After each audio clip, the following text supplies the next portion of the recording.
Ms. Gritly Williams, a member of the team at the Jamaica Council for Persons with Disabilities, leads us in prayer.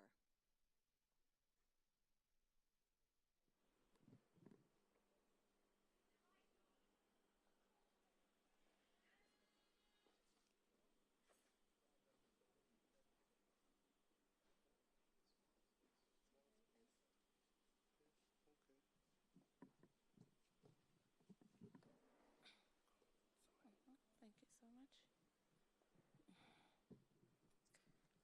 Good morning, everybody.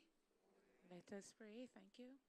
Heavenly Father, we give you thanks this morning for bringing us together in such an auspicious occasion. Father, we give you thanks for giving us insight, wisdom, knowledge, and understanding for those who are in charge of the lives of persons with disabilities. We invite your presence even now, and we give you thanks for today's proceedings, and we tell you thanks in Jesus' name. Amen.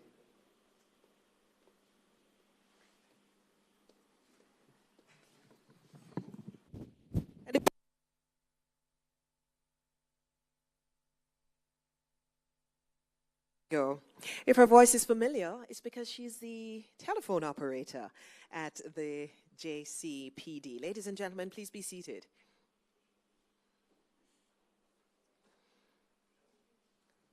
And as you take your regular seats, I'm going to ask our panelists to join the minister in their seats up front.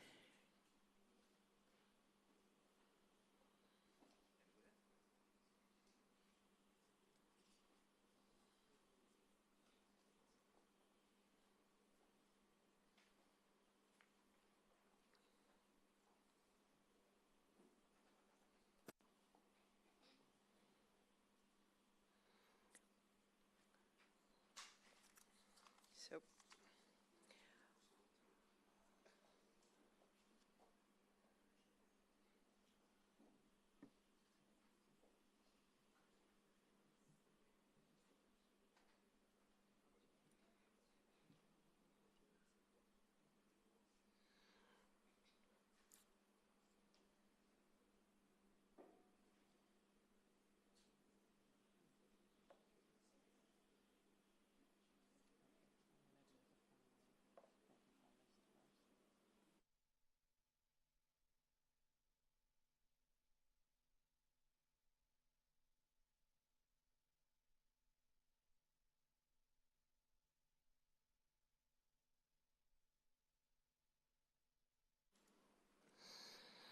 making the minor adjustments so that our time together goes smoothly. And our time together today is very special. Welcome to the I Am Able Initiative panel discussion. I'm Paula Ann Porter-Jones, and it is my pleasure to spend the time with you in the company of our very distinguished guests.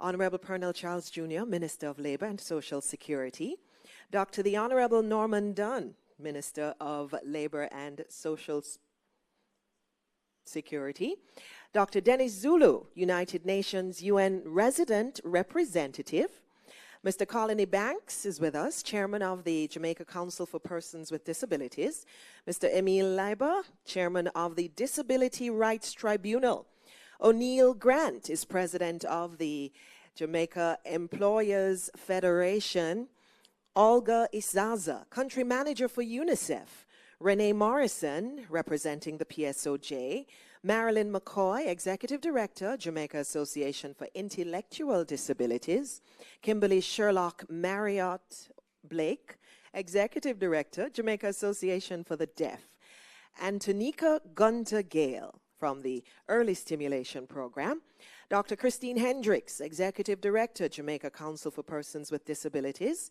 and Mrs. Audrey Dear Williams, Chief Technical Director, Ministry of Labor and Social Security.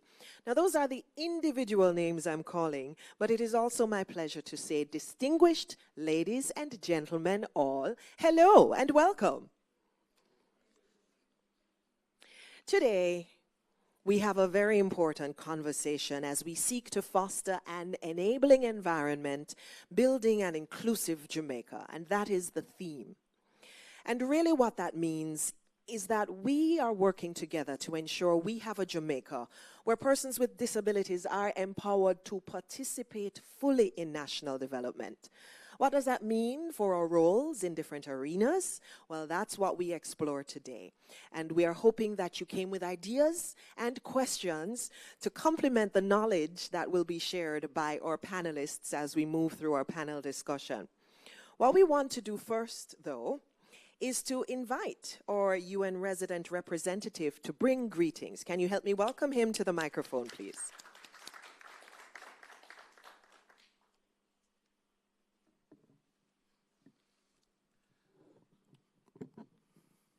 Good morning. I think I'll be failing as a male to wish all the ladies in the building happy Valentine's Day. Welcome.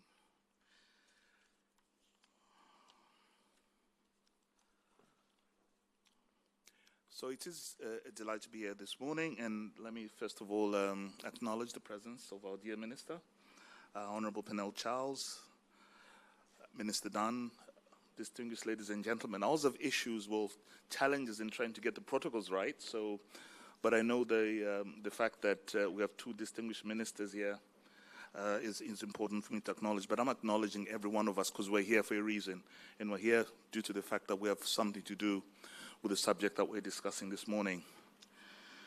So it is indeed a privilege for us for me in particular, to join you this morning at this national roundtable discussion on disability inclusion in Jamaica, particularly as we recognize the anniversary of the promulgation of Jamaica's Disabilities Act, which happened in 2014, 2022. So we're actually not only celebrating Valentine's, but also celebrating the promulgation of the Act, which happened in 2022. So disability inclusion is a fundamental aspect of human rights, social equity, and sustainable development. And it's really in this regard that I commend the people in the government of Jamaica on behalf of the United Nations Secretary General Antonio Guterres, and indeed the whole United Nations country team, which is also represented here. I see my colleagues from UNICEF. And we take note and welcome that Jamaica continues making meaningful strides in this disability inclusion. There is more to be done, but you're all aware that we're well on our way to getting what we want. Jamaica has demonstrated a strong commitment to disability rights at home and on the global stage, which is evident in several key areas. Firstly, Jamaica's legal framework. The Disability Act 2014 represents a significant milestone in Jamaica's legislative history, providing legal protections and promoting the rights of persons with disabilities. Additionally, in your ratification of international treaties, and as you know, the UN comprises both normative and non-normative organizations, but treaties for us are very important because they provide, at minimum, the standards that member states of the United Nations should abide by. In this case, Jamaica's continuous commitment to the United Nations Convention on the Rights of Persons with Disability, CRPD, underscores its dedication to global disability rights frameworks.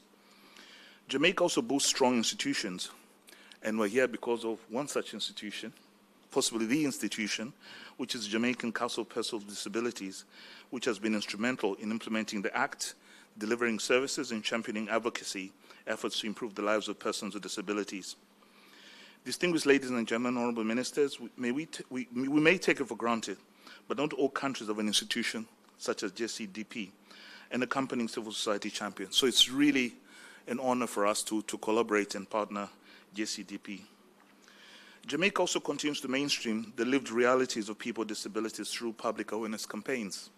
The government, through JCPD, the Ministry of Labour and Social Security, and international partners continue to lead national campaigns to reduce stigma and promote disability rights. Honourable Ministers, with such an enabling environment for growth and progress here in Jamaica, the United Nations remains steadfast in supporting disability inclusion through strategic initiatives. One such initiative is the United Nations Disability Inclusion Strategy, UNDIS. This framework guides the United Nations efforts to embed disability inclusion across all pillars of its work.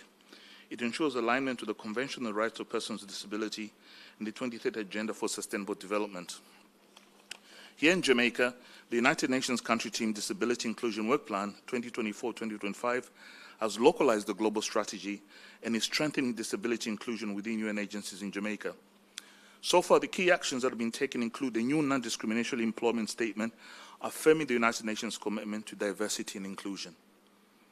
I know with what's going on in the world on DEI, this could be quite controversial, but we still remain committed to, for us, that's the backbone of our work. You know, we leave no one behind. A joint UN approach to procurement and HR policies, ensuring accessibility, considerations to external venues, communications, goods and services is one of those key points that we're dealing with the UN. So if there are any business persons out there or persons with disabilities, approach the UN. We're looking to procure more and more from persons with disabilities, organizations that have those opportunities or are running businesses for persons with disabilities. Not only that, even when we select venues for UN activities, we're looking for venues to be compliant in terms of access for participants. So those really also have tailored, have made sure that we as the UN conform and we practice as we preach. We're also helping to evaluate how persons with disabilities are included in humanitarian needs, assessments, preparedness, and response plans. Clinical cases recently with Hurricane Beryl, we did go all the way to ensure that persons with disabilities were affected, were totally catered for as part of our programs which are being implemented, including those we implemented with the Ministry of Labour and Social Security. Training and learning resources on disability, inclusion of UNCC staff. Within the UN, we also have persons with disability. We also provide learning opportunities for them. And really mainstreaming disability and inclusion in programming strategies and communications. I'm really proud that many of our efforts are done in conjunction with local experts, including JCPD. Dr. Hendricks, who's our partner, the new declaration of intent to be signed soon between the United Nations, Jamaica, and JCPD will lend itself to even greater collaboration in the coming years. All in all, colleagues, friends, honorable ministers, the efforts of the United Nations will stand in alignment with Jamaica's national global commitments. Together, we are meeting the promise of the Regional UN Cooperation Framework for greater inclusion and articulation of equality and well-being, and doing so while leaving no one behind. It would be remiss of me not to say that the whole commendable progress we have made, there are areas where we must intensify efforts. These include enhancing coordination and partnerships, strengthening collaboration between government, the private sector, civil society, and international partners will be key in scaling up disability inclusion efforts. We must also continue to empower persons with disabilities and their networks. We must increase funding, capacity building opportunities for organizations of persons with disabilities and maximize their participation in policy making and decision making. We must improve data collection and utilization. Building on census data will allow for the development of more targeted evidence-based policies and programs. Let us also promote universal design standards. Encouraging universal design principles in all infrastructure and public services will enhance accessibility and inclusivity. In this regard, United Nations Jamaica is planning an accessibility assessment to improve the inclusivity of our premises in Jamaica. In conclusion, honorable ministers, ladies and gentlemen, disability inclusion is not merely a goal. It is a necessity for a just and equitable society. It is about ensuring that no one is left behind in our collective journey towards sustainable development. The United Nations remains a steadfast partner in the efforts, working alongside the government of Jamaica, civil society, and persons with disability to foster a more inclusive and accessible society for all. I look forward to today's exchange of ideas as we move the needle forward in this equality agenda, and I thank you.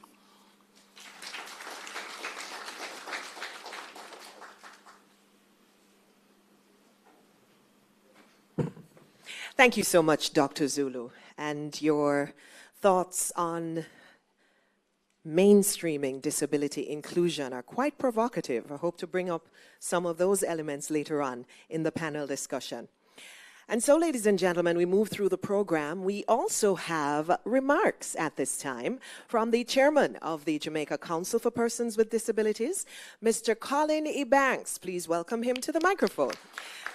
And as Mr. Ebanks comes, just to say formally that having done the protocol for all of our special guests, it applies to anyone else that speaks after. So you don't have to go through the list again.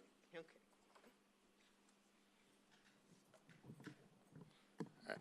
Good morning. I think our moderator saw my notes and a long list of greetings. So with all that being said, good morning and happy anniversary of the Disabilities Act. And happy Valentine's Day. It's an honor to speak with you today about the vital role that the Jamaica Council for Persons with Disabilities, JCPD, plays in advancing inclusion in Jamaica. Our work is deeply rooted in the belief that every person deserves equal opportunities, and this aligns directly with the broader global conversation about inclusion.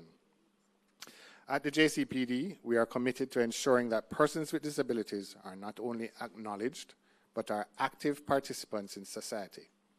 Inclusion is not about just accessibility. It's also about creating an environment where individuals with disabilities have the same opportunities to participate, contribute, and succeed as anyone else. Inclusion is not a one-size-fits-all concept by any means. It entails meeting individuals where they are and ensuring that our systems and society as a whole provide empowering opportunities to engage them in meaningful ways. Our work is about removing barriers, whether physical, social, mental, or institutional. Those barriers that prevent persons with disabilities from fully engaging with their communities. The strategic direction of the Jamaica Council for Persons with Disabilities is guided by 3 core principles: equal access to services and opportunities.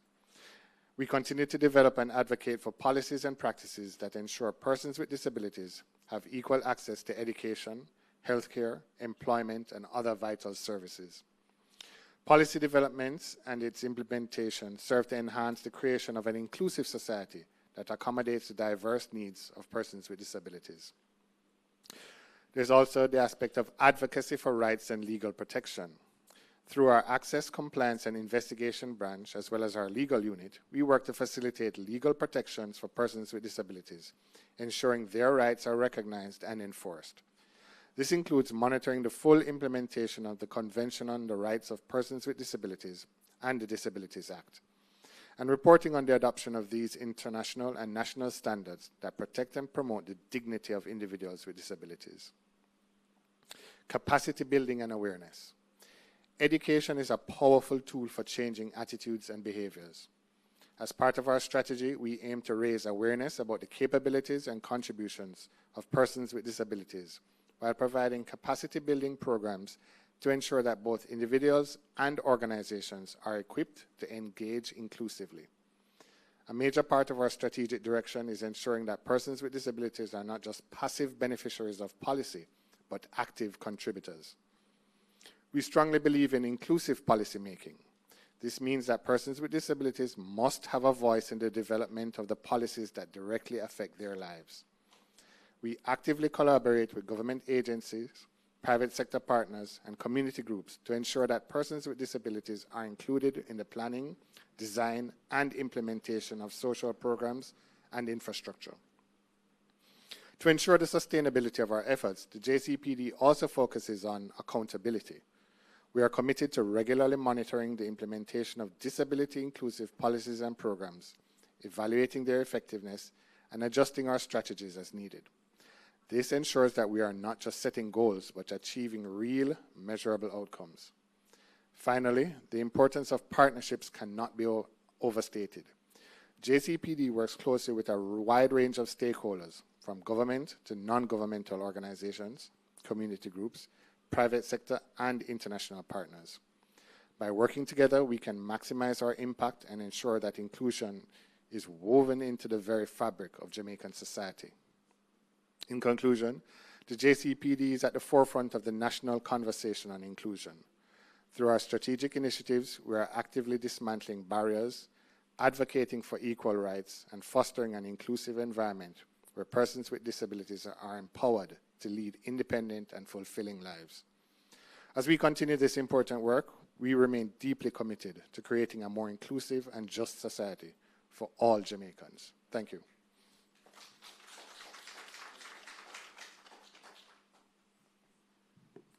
Thank you so much, Sir E. Banks.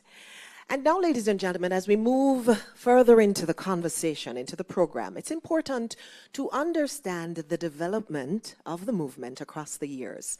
And so we invite the Executive Director for the Jamaica Council for Persons with Disabilities to provide the historical context of I Am Able. Help me welcome Dr. Christine Hendricks to the microphone.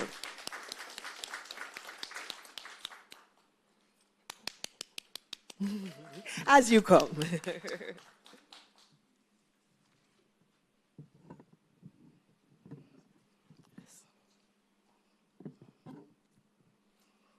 And yes, I accept the protocol that has already been established.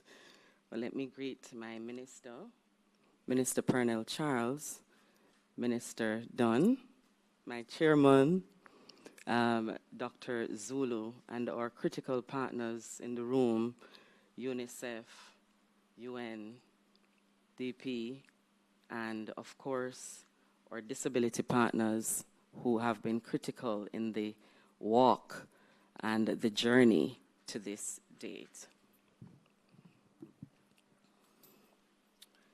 It is my delight to stand before you today to reflect on the historical journey of disability inclusion in Jamaica, a journey that has seen remarkable strides in the rights and empowerment of persons with disabilities.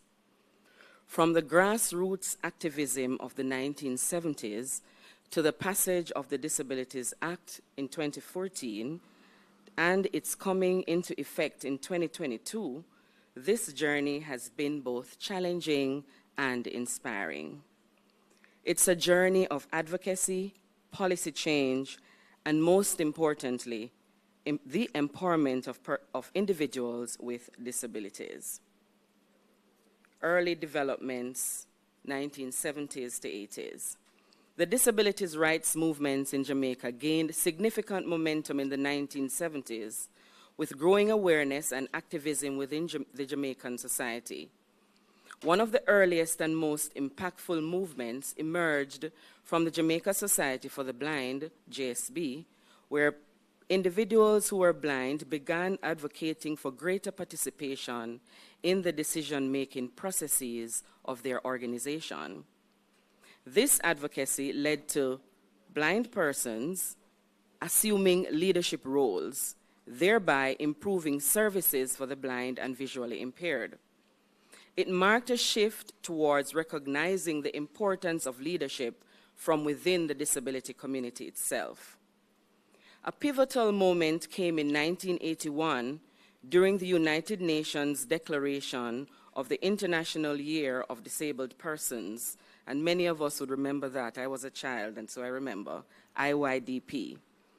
This event served as a global catalyst for disability activism, inspiring local movements, including in Jamaica.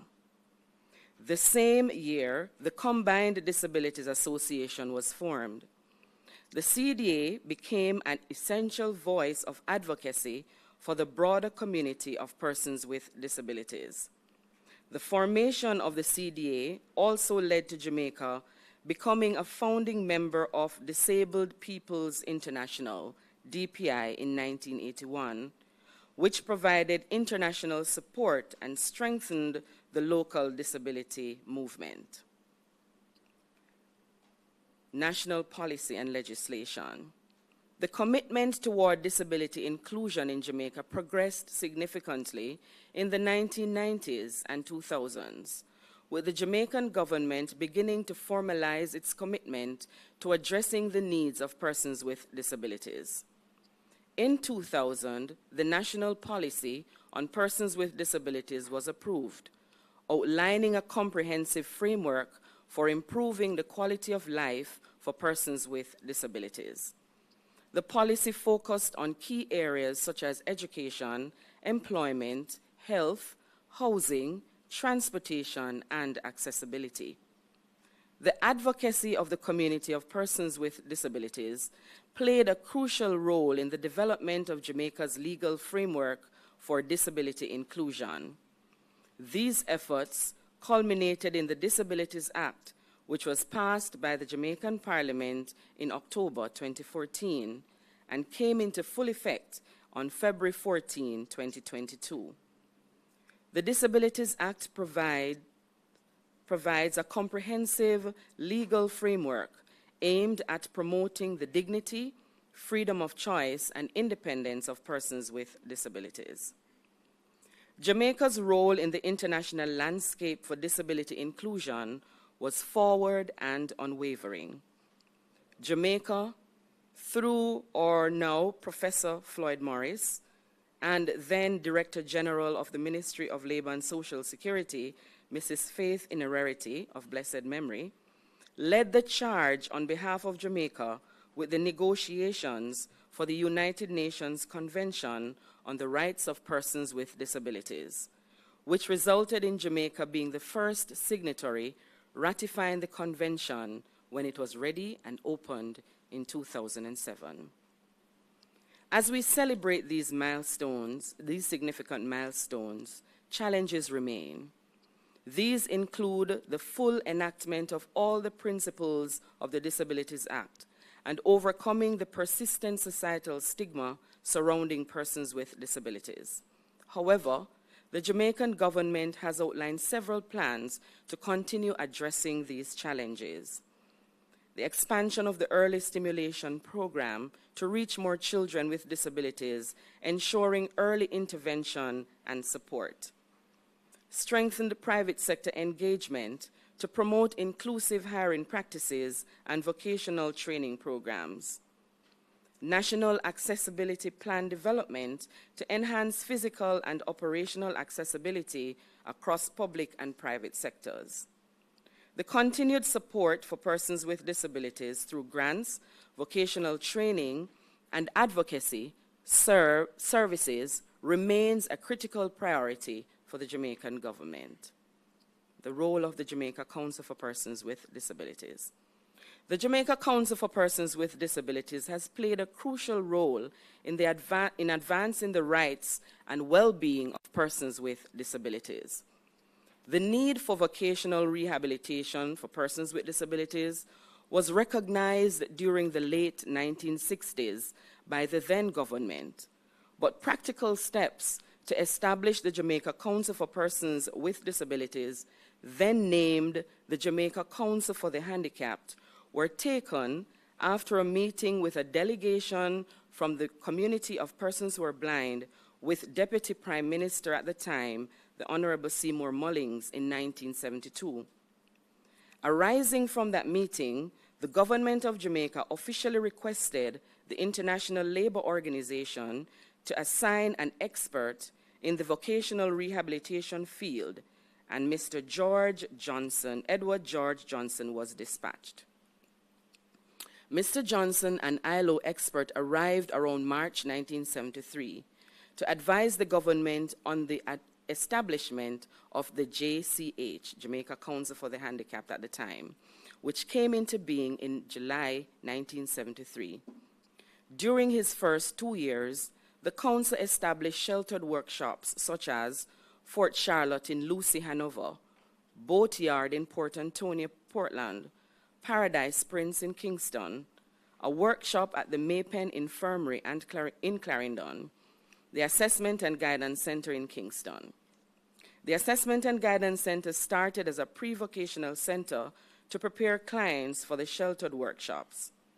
In 1973, a national registration program and needs assessment of persons with disabilities was conducted.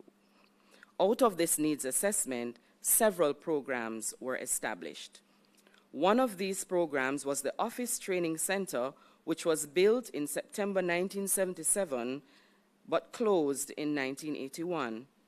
This provided training in clerical, secretarial, and accounting skills, along with English language and mathematics. Psychology was also introduced to encourage self-confidence, self-esteem, and motivational exercises.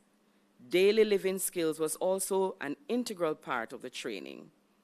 The Office Training Center created opportunities for gainful employment for several students with disabilities. The value of this program is spoken about to this day. The Early Stimulation Program was adopted by the then Ministry of Pension and Social Security in 1977 and administered by the Council until 2010, when they began fully operating as an individual agency under the Ministry of Labor and Social Security. Fundraising activities and public education programs assisted with the development of the Council. The JCPD, as a statutory body, continues to serve as a primary government agency responsible for advising the government, advocating for policy changes, and monitoring the implementation of the Disabilities Act. Our role includes collaborating with persons with disabilities to ensure they have a meaningful voice in the development of policies that affect their lives.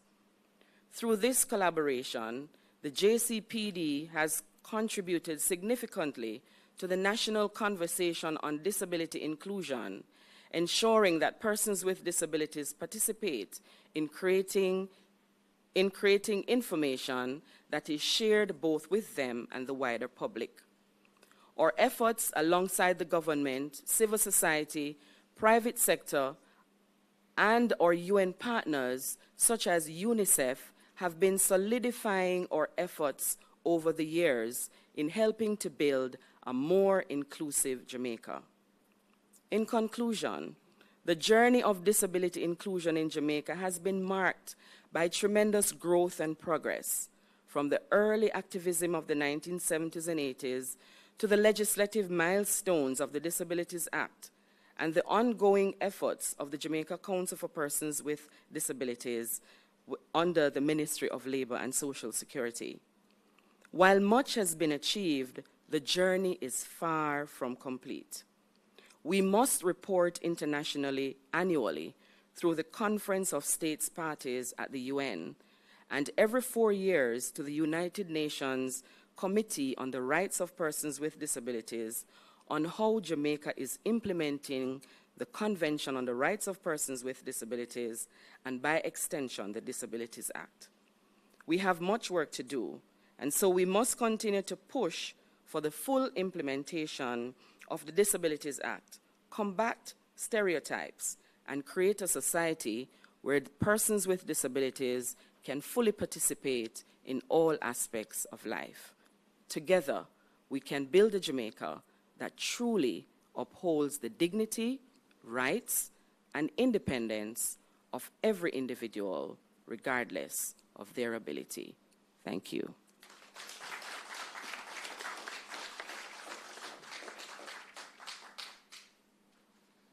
Thank you so much, Dr. Hendricks. And now, ladies and gentlemen, it's time to hear from the Honorable Minister as he gives us an overview of the vision of I Am Able. Please welcome the Honorable Pernell Charles Jr.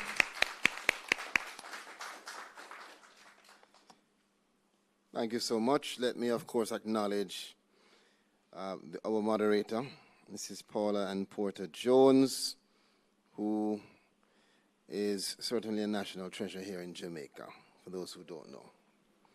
Yes, you can give that a round of applause. My Minister of State, Minister Dunn, my Chief Technical Director, who is here as well, Mrs. Audrey Dear Williams, trying to hide there. Also, my very special Mrs. Gunter Gale, who is here. Could you stand up, please, Mrs. Gunter Gale, so they can see your wonderful face? Yes? Who is here with the early stimulation program that is critical to all of what we're doing here as well. I'm going to get in trouble having called out specific names, but all who are here, including my chairman, Chairman Banks, Chairman Emil Leiber, who I see here as well from the Disabilities Rights Tribunal, Mr. Grant, CEO of Jeff, who is here. Of course, my brother, Dr. Zulu, just a cool name. Representing the UN here, my friends from UNICEF, who are always present and so supportive with us, Olga and the team. Of course, the team from the PSOJ, yes, a round of applause. The team from the PSOJ, represented by Ms. Renee Morrison, our Executive Director of the Jamaica Association for Intellectual Disabilities, Mrs. Marilyn McCoy, who is here, Mrs. Kimberly Sherlock Marrott Blake, Executive Director of the Jamaica Association for the Deaf. Of course, our own Dr. Christine Hendricks, who is here with the team from the JCPD, and the remainder of the staff from the Ministry of Labor and Social Security, and our friends from the community who are here. And just so that he doesn't go back to Longville Park and talk my name in a bad way, Mr. Ovestra King from my constituency, who is here, and others, yes, members from the media. Very important for you to be here, because this is an important message to send to Jamaica and to the world, especially invited guests. The honor is mine to introduce and to invite and to encourage all of Jamaica to understand what we mean when we say, I am able, you are able. And so, this morning, the Ministry of Labor and Social Security, together with the Jamaica Council for Persons with Disabilities, we are joined with our key stakeholders and representatives from the disabilities community, the private sector, the media, and of course, UNICEF. And this is an important anniversary for us. I've tried my best to get as close to red as I can. Paula, you can see. Yes, I've tried. Yes. And so we also know that it is a special day for many who are spreading love in many different ways. And we're spreading love today, I might say. We're spreading love by acknowledging the hard work of the JCPD and all of our partners that has brought us to where we are today. We're spreading love by acknowledging and highlighting this anniversary, our anniversary. We should have a cake with 3 candles to say, yes, that we've had the Disabilities Act in effect now for 3 years. And there's no coincidence, Colin, that it was February 14th, 2022, that it came into effect. I think that it was a magical reality coexisting, so that we will always remember that when you think of love, you think of the Disabilities Act, because that's what it's about. The Disabilities Act exposes Jamaica to the many ways that we can distinguish ourselves as a loving country, as a caring country, as a country that values all of our assets. And so we're proud to have the legislation that creates a comprehensive framework for us to protect and promote the rights of persons with disabilities in our country.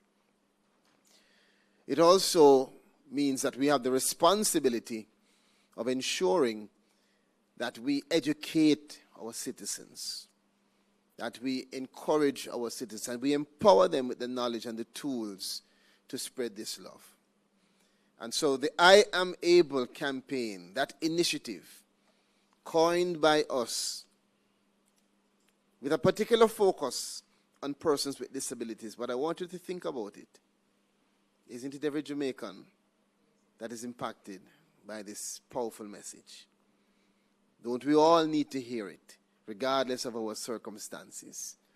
Many of our senior citizens are also within the cohort of having some limitation that we want to break free. We don't want Jamaica to see any ceilings. We want Jamaica to see opportunities.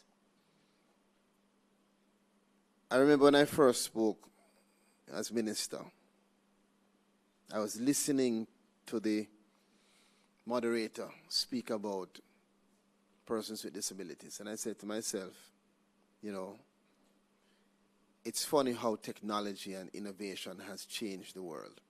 Had I been born a century ago with the absence of the innovation that allowed me to having contacts now, or to wear glasses, I'd have a serious issue navigating this world. So there's the need for us to appreciate that when we define others based on what we see as their disability, we limit our own self.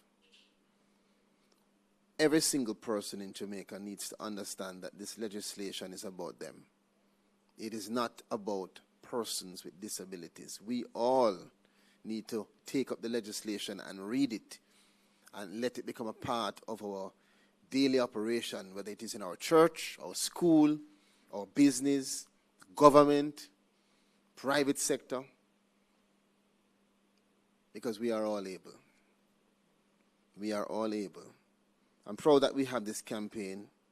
I'm proud to know that myself and Dr. Dunn jointly are leading a ministry that is making this kind of impact on our country. I'm very, very honored to have leaders giving their time who I know have a lot of things to do other than be the chairman of the Disabilities Rights Tribunal or the chairman of the JCPD or members of our board. I know that it is your dedication and your commitment that has caused you to see this as a purposeful venture. And I want to continue to encourage you and to thank you and to ensure that together we are going to use this panel discussion to confront the challenges, to have some rigorous discussions, because I've always said it, and I'll say it again. We have a lot of persons to applaud in terms of the achievements that we've made in the last 3 years. But I hasten always not to belittle, but to highlight that though we see that the journey to 1,000 miles starts with one step, and we've taken a number of those steps, we have a far way to go. We still have too many sidewalks that cannot be traversed. We still have too many buildings that are central, critical buildings to government and private sector that are not sufficiently accessible. We still have too many spaces where the operation itself, not just the infrastructure, is unacceptable in terms of the standards that we require through this legislation. And if we talk about support in health, education, employment, transportation, then it is incumbent on us as a government to take the steps to have a practical way for all Jamaicans to be able, well, I should leave it there, to be able. So the government has done some things. And I was even talking to Minister Vaz and saying, sometimes we focus so much on the negative that we don't realize that the government, this government, your government, has been able to ramp up the transportation system with 250 buses. That's in what, 24 months or so. And of those buses, 10% have been strategically designed for accessibility. Now my question as the chief advocate for persons with disabilities is it enough? And so for us, we're going to continue to challenge government, to challenge private sector, to challenge ourselves, to do what we can to make sure that we are sufficient.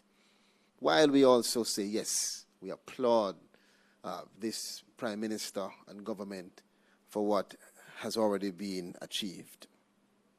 And I'm glad to be a part of that team. Let me just move quickly. We have a video to show. I believe that we should move to the video now, that I will explain, and then we move into... The video will define, will show, really, some of the key achievements of the JCPD since the promulgation of the Act 3 years ago. So here we go.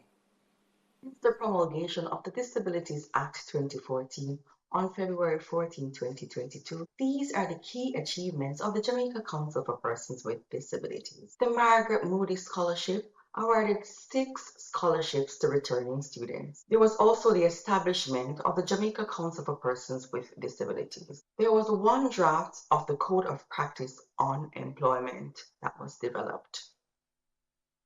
979 applications were received for registration. The establishment of the Disabilities Rights Tribunal. Out of the establishment, 33 complaints of discrimination received. 24 of those complaints were investigated, and 6 were referred to the Disabilities Rights Tribunal. 1,200 stakeholders were engaged on the JCPD's Mandate and Disabilities Act. The Complaints of Discrimination framework was also developed and piloted. 1,267 applications for registration was received. For the facilitation of greater ease of access to benefits, an international access symbol was placed on the NIDS cards. For the years 2024 to 2025, 2,147 stakeholders were engaged on the JCPD's mandate and the Disabilities Act. 22 complaints of discrimination received. 5 of those complaints were investigated and 2 were referred to the Disabilities Rights Tribunal, and 9 is still being accessed. 1,311 registrations processed. Still in the year 2022 to 2025, JCPD and UNICEF Jamaica launched the digitization project to enhance the confidential registry for persons with disabilities. Client files have been processed through this project. The mobile application pilot for registration and services launched in partnership with UNICEF Jamaica. 1,460 care packages distributed under JCPD and UNICEF collaboration for the Hurricane Beryl Relief Project. In partnership with the RGD, under Operation Birthright, 6,000 persons with disabilities without birth certificates will benefit. There was a partnership with the Ministry of Health and Wellness to allocate approximately 51 million to the New Life New Limb project.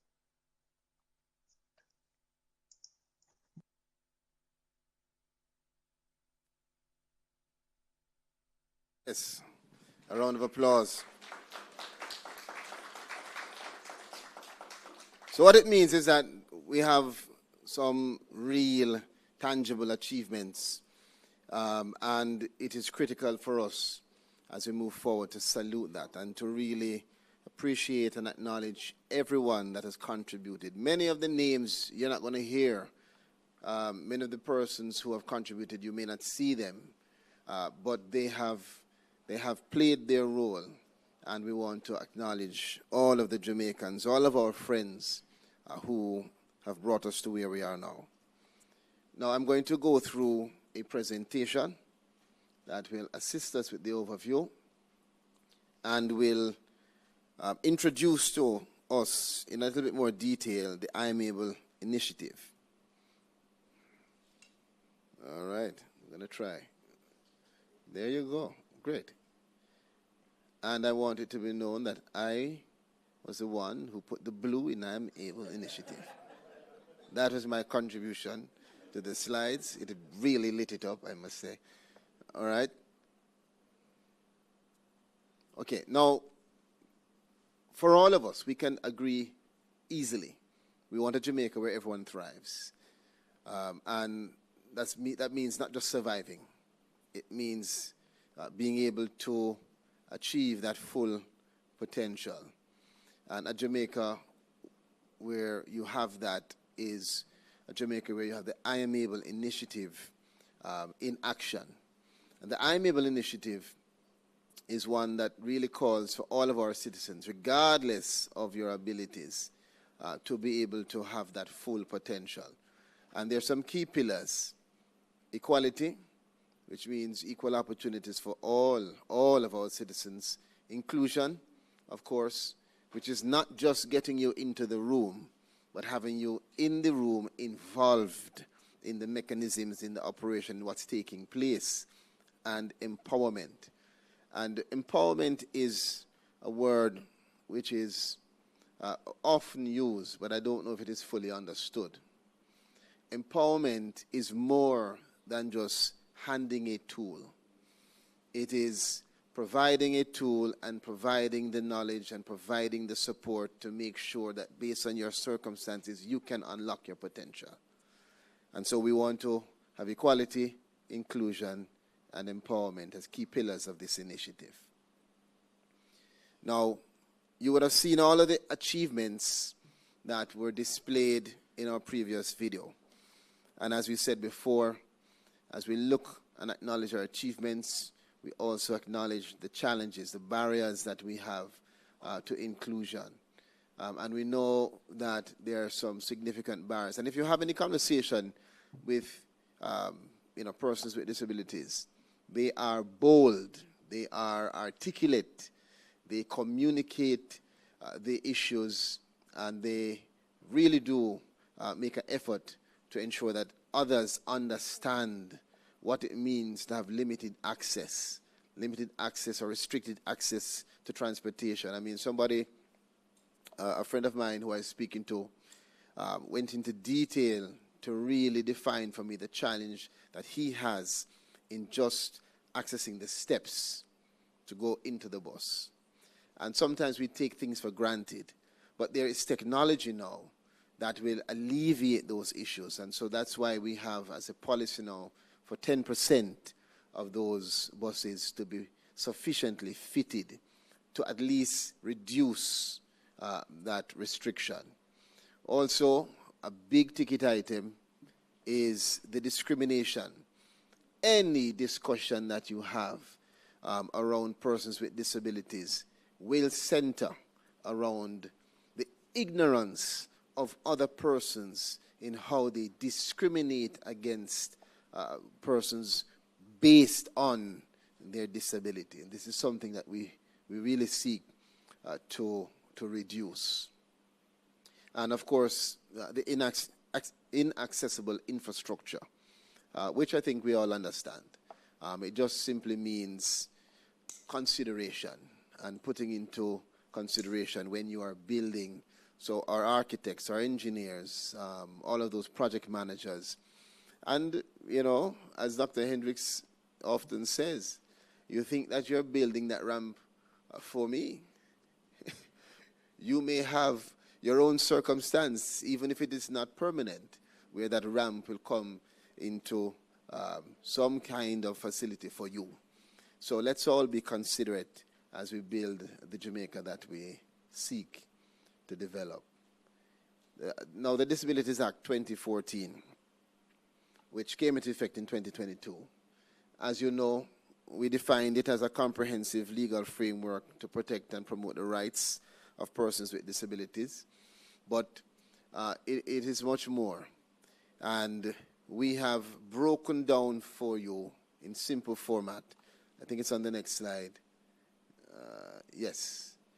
10 key highlights of the Disabilities Act of Jamaica. And the first, of course, is the establishment of the JCPD. And it established the JCPD as a body corporate, as well as establishing the Board of Management, which is now led by Colin Banks and a team, a passionate team of members. And the JCPD is defined as the primary body with the responsibility now of driving this message, of protecting and promoting the rights, and of creating the register and the facility to give support to persons with disabilities in our country. The second is the creation of the Disabilities Rights Tribunal, which is led by Emil Leiber. And that, for me and for many others, not just because I'm an attorney, but for many others, is perhaps the highlight achievement. I think it distinguishes Jamaica regionally, and it really brings us up to standards in terms of international participation. And it offers a pathway, a route for Jamaicans to be able to make a complaint if they feel there is discrimination in any aspect of their interactions, particularly employment. Number 3 is protection against discrimination in employment, of which the Disabilities Rights Tribunal is the primary asset to assist in that way. And it is really for you to understand how to access, and all of that is in the legislation. And again, I know that when, I learned when I was in law school, and I asked the question of my lecturer, why is the law written like this? And he jokingly said to me, and if everybody can understand it, you will not have a job. But modern day legislation is broken down into more simple terms because we want everybody to understand it. We want you to be able to pick up that legislation. And if you do, and I implore you, pick up the legislation. Don't just take what I'm saying. Take it, read it. You will see how to access, go to the JCPD, make your complaint. It will be assessed. They will determine whether it will go to the alternative dispute resolution or whether it will go to the tribunal, and it goes through. And that's how you protect yourself and protect others. Next is equal access to education and training. For this to come to fruition, it means that you have to look on a number of things, from the accessibility checklist, the guide, the infrastructure, to the operations, to the training of the teachers, etc., etc. This is Gunter Gale, who runs the early stimulation program, who takes care of all of our children with disabilities under 6 years old. A massive, massive responsibility. She can tell you of some of the concerns that she has, and we're discussing ways now to see how we can assist in terms of improving that facility and expand it across Jamaica. Fifth is accessible public transportation and infrastructure. I think we've spoken about that enough. Six is the right to health care and medical services. And of course, it means that persons with disabilities have a right to the same level of care, if not better, as the general population, including access to preventative and other rehabilitative support and emergency support that they may require. Number 7 is access to public information and communication. And of course, it means that public and private entities should ensure that persons with disabilities can access information in the formats that suit their needs. And can I just say this quickly? It is difficult for many Jamaicans. And part of what we have to do, Dr. Hendricks, Dr. Dunn, is to break down the range of disabilities. Because many, many Jamaicans who want to be supportive just don't understand how to be supportive. And for them, when they think of a disability, they see a wheelchair. And they don't understand that there is a wide range of physical, intellectual, other disabilities. And so part of this initiative is not to berate and to at least to penalize or to identify what you're doing wrong, but rather to present for you the tools for you to have the sufficient understanding of how to treat with these issues. 8th would be equal participation in social, cultural, and recreational activities. 9, right to participate in public and political life. And of course, you don't have to tell anybody that Floyd Morris and others are an example of that being active in Jamaica. And 10, I'd say, is the penalties for non-compliance, which means that the legislation requires you to comply with all of the various clauses that have been set out, the sections set out in terms of the mandate, whether you're a company, whether you're a government, whether you're a private sector, of how to treat with persons with disabilities. And the penalties help for us now to enforce the rights of persons with disabilities and to hold the society accountable for the goals of the Act. Now, the I'm Able initiative, critically, is going to be that public education campaign to echo across the nook and cranny of our country the message that all of us are able, and that every Jamaican should play our part in ensuring that we create a society where persons of all abilities are valued, respected, and empowered. And the three pillars that we're looking on is empowerment, providing the resources and the support, inclusion, removing the barriers to participation and opportunity, which is really creating a pathway to success. And I want to just tell you quickly, if we do this, the result will be unbelievable. The result will be the creation of unlocking of potential that we would not normally be able to foresee. Even in my own interactions, I can tell you, I was just talking about a function I had in my constituency in January 3rd. We call it Joyful Hearts Outreach, where we invited senior citizens, persons with disabilities, and vulnerable families to one place. And would you know that Mr. Vestra King and his friends who came to represent persons with disabilities, they came and took over the entire event. When I say take over, you know, I mean nobody remembers anything else. I gave a nice long speech. Not even the cleaner carried.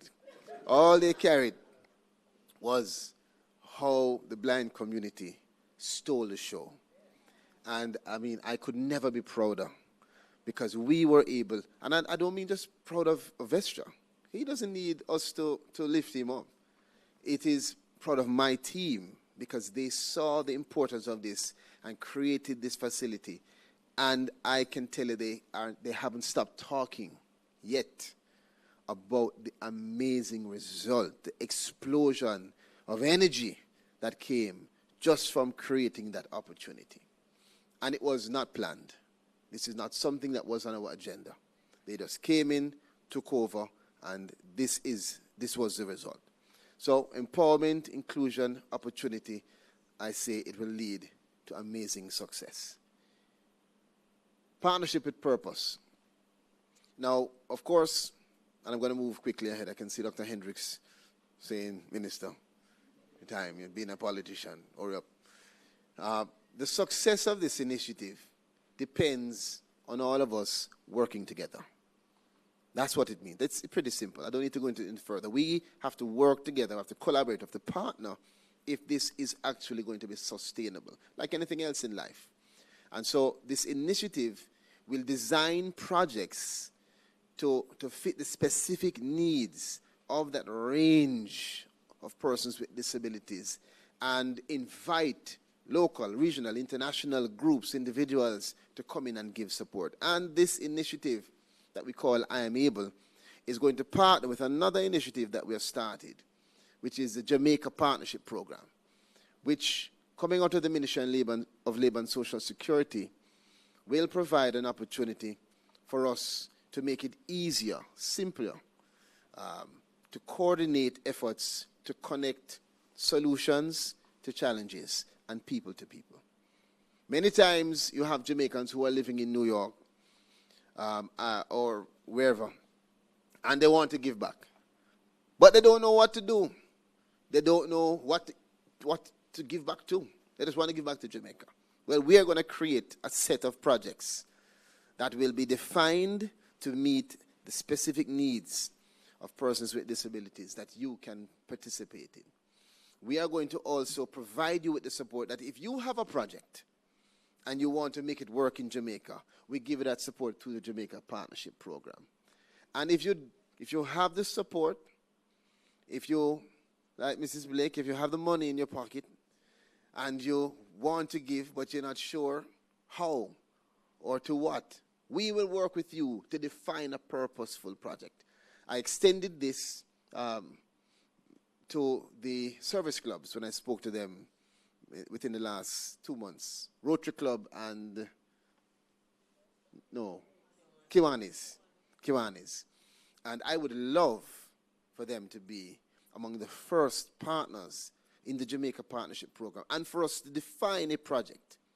Maybe one, maybe separate projects that will allow for us to see the network of that large network between Kiwanis and Rotary focusing their support and energy and effort on a project that will make a massive difference. Maybe the early stimulation program or children with disabilities, which I think would be a very good project to start with.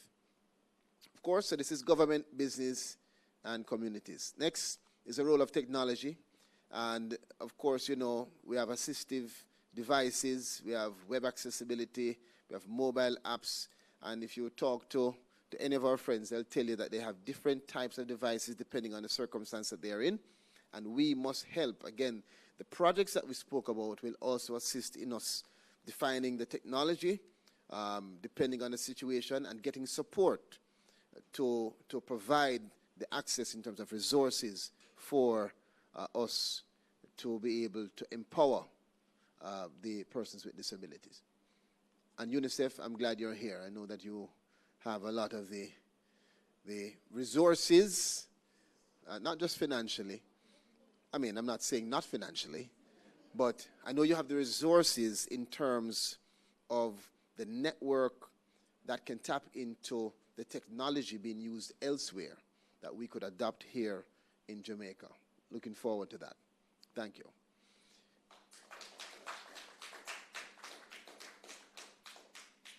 And by that clap, I imagine it means that you have accepted and said yes. Wonderful, wonderful. Jamaica is a wonderful place. So the I'm Able initiative, again now. So equality, inclusion, empowerment. And as you see it, it's equality, opportunities for all. Inclusion is participation in our society. And empowerment, again, you know what that means.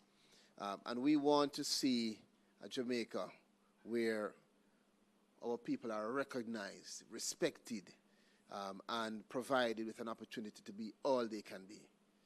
I want Jamaica to be that place where other countries have to be calling us, calling Dr. Dunn and saying, Dr. Dunn, I hear that you're a minister of state at the Ministry of Labor. How can I get this project in St. Vincent? How can I get it in Barbados? Can you visit us to tell us what you're doing in Jamaica? Because we hear that you're doing it so well. That's what we want. We want a Jamaica where we will see and hear many of our persons with disabilities saying, listen, man, it's the chairman Liber, man. We just went up to him and talked to him, and we realized that, boy, we feel safe. Doesn't mean that we were right, but at least we know that we're heard and we're valued, and our complaint is not just put in some kind of rubbish bin, but it is respected. I'm finishing, Dr. Hendricks. I can see your face. All right.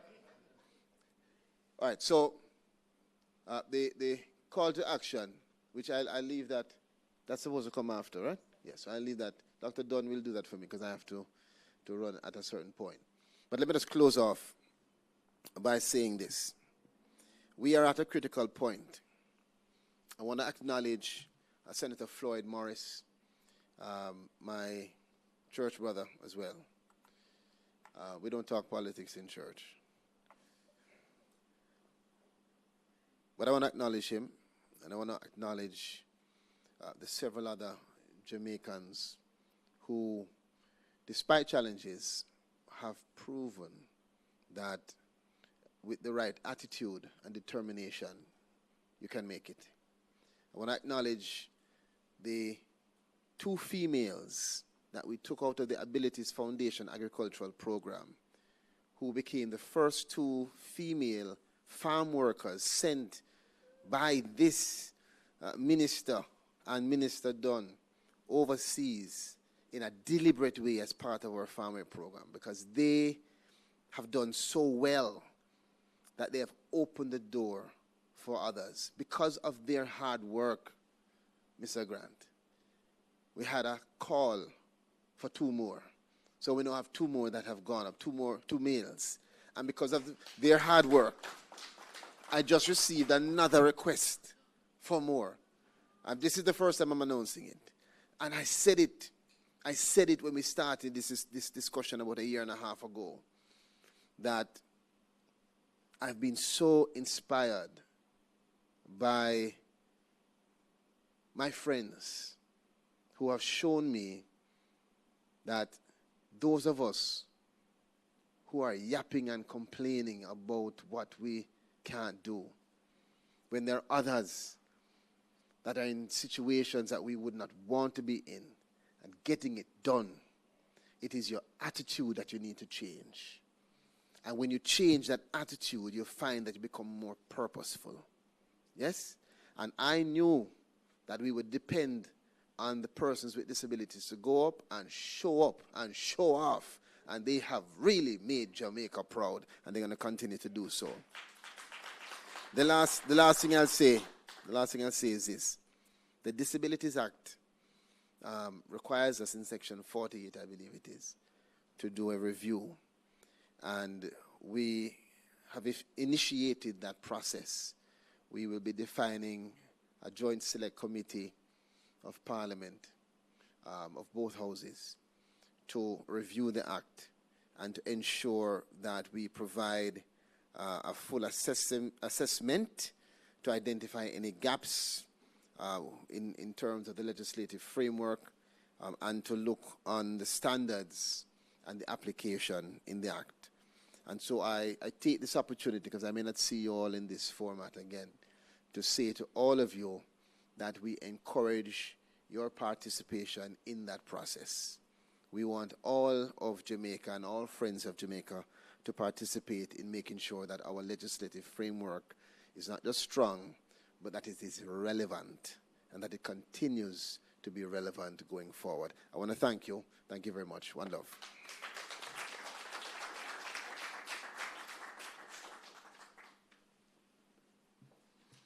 Thank you so much, Minister. Now, ladies and gentlemen, we move into a second phase of our time together. So I'm going to say thank you to those of you who assisted in the first half of our program. And we are going to now ask that we rearrange the seating for the panelists. So I think there are some microphones that are being put on. I know we're going to ask Dr. Zulu, thank you so very much. We're going to ask that we put beside the Honorable Minister, Dr. Christine Hendricks. Mr. Leiber, I think you will be beside Dr. Hendricks.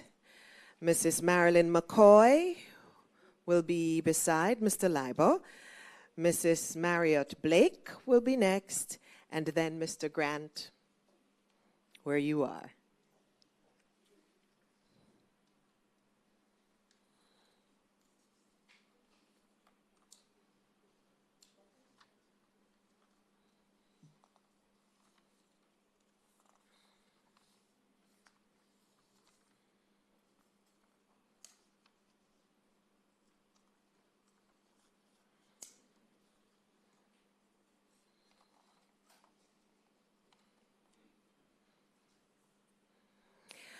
Now, our panel discussion, of course, will have us hearing from the panelists in the initial stage. And afterwards, if you have a question or a comment, then we will facilitate those questions and comments. And we'll let you know when that is possible. And we will, of course, have a microphone available for you to use. I would like to formally introduce our panelists at this time. And we will start with the Honorable Minister, Pernell Charles Jr. He was appointed Minister of Labor and Social Security on May 22 in 2023. Before that, he was Minister of Agriculture and Fisheries. He's a two-time Member of Parliament, currently serving in Southeast Clarendon, and has served in multiple other capacities. Government Senator, Minister of Housing, Urban Renewal, Environment and Climate Change, Minister without portfolio in the Ministry of Economic Growth and Job Creation, Minister of State in the Ministry of Foreign Affairs and Foreign Trade, Minister of State in the Ministry of National Security. I'm going to pause the list there. There's more. He's an attorney at law. You heard him telling tales from his days in law school earlier. He's qualified to practice law in Jamaica and in the United States of America. Throughout his professional career, he served with distinction as a judicial clerk, senior clerk of court, crown counsel at the Office of the Director of Public Prosecutions, and as lead counsel and managing attorney of the law offices of Pernell P. Charles Jr. He is a former president of the Law Society and a former guild president at the University of the West Indies, where he earned 2 honors degrees, a Bachelor of Science, a double major in biochemistry and zoology, and a Bachelor of Laws, plus He holds a Master of Laws degree from the George Washington University Law School, where he was awarded the Thomas Bergenthal, did I say that right? The Thomas Bergenthal Scholarship for Academic Performance. You've seen him, you've heard him, you know his passion for community service. And as a youth advocate, he participates in community activities geared toward uplifting underserved communities and protecting the most vulnerable. He also continues to serve as the chairman of the UNESCO Youth Advisory Council. Our Honorable Minister. Beside the minister is the lady whom you heard speak a little before. We'll hear more now. Dr. Christine Hendricks, Executive Director of the Jamaica Council for Persons with Disabilities. Now, a passionate advocate for the education and empowerment of persons with disabilities, she is the current Executive Director of the JCPD. And her commitment to enhancing the total well-being of Jamaica's children is rooted in the church and focuses on the essential ingredients for a sound society: good parenting and healthy marriages. She herself has been married for 30 years. She's a qualified teacher and counselor with a doctoral degree in transformational leadership with a focus on cultural transformation. And she also has a master's in counseling psychology. Dr. Christine Hendricks.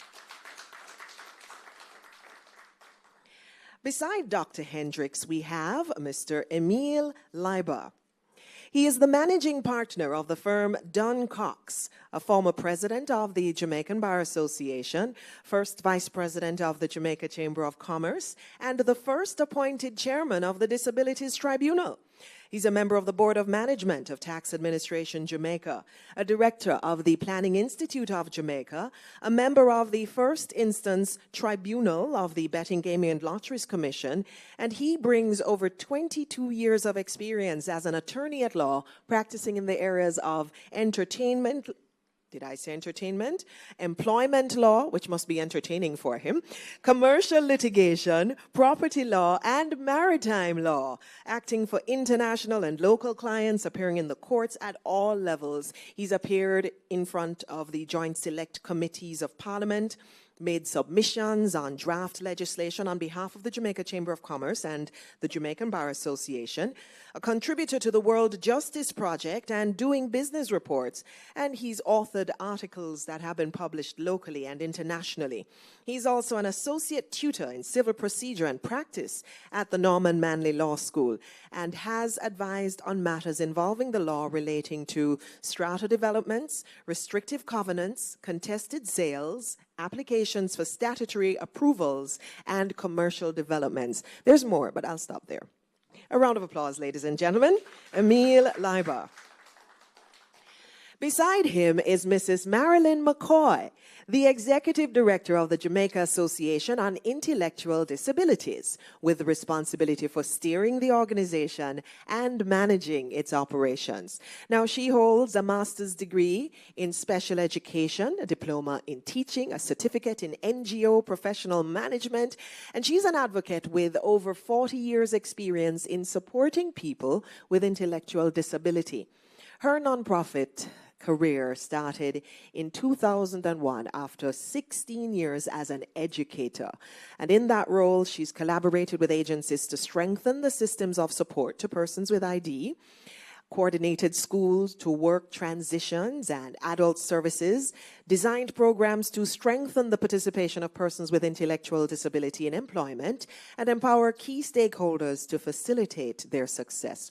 She serves in various capacities on the boards of different organizations. She's presented at several local and international conferences and workshops focused on building awareness about disabilities and promoting special initiatives involving the participation of persons with intellectual disability.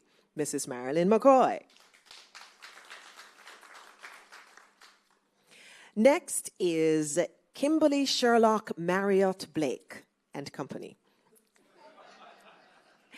Kimberly has a passion for national development. She believes that the inclusion of persons with disabilities and the development of the social sector are critical factors needed for sustainable development to be truly achieved.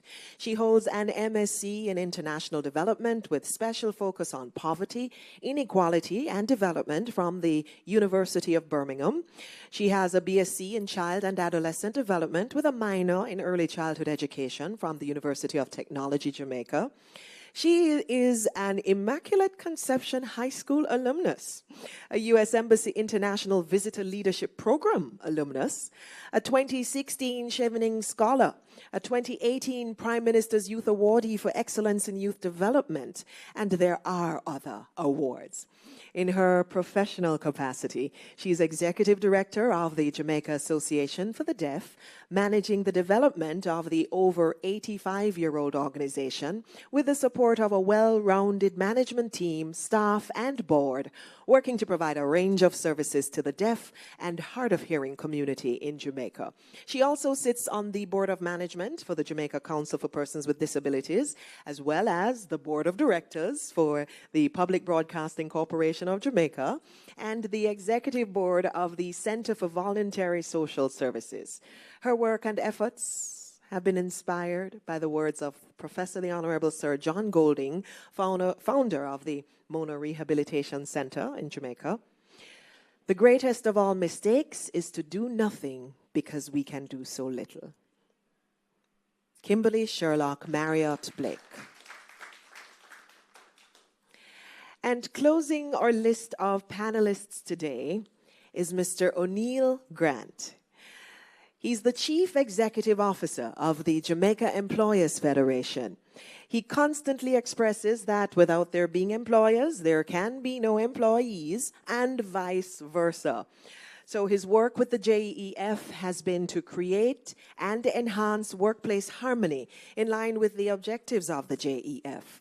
He has extensive experience in public administration and negotiations and has led and participated in several fora, locally, regionally, internationally, including at the International Labour Conference.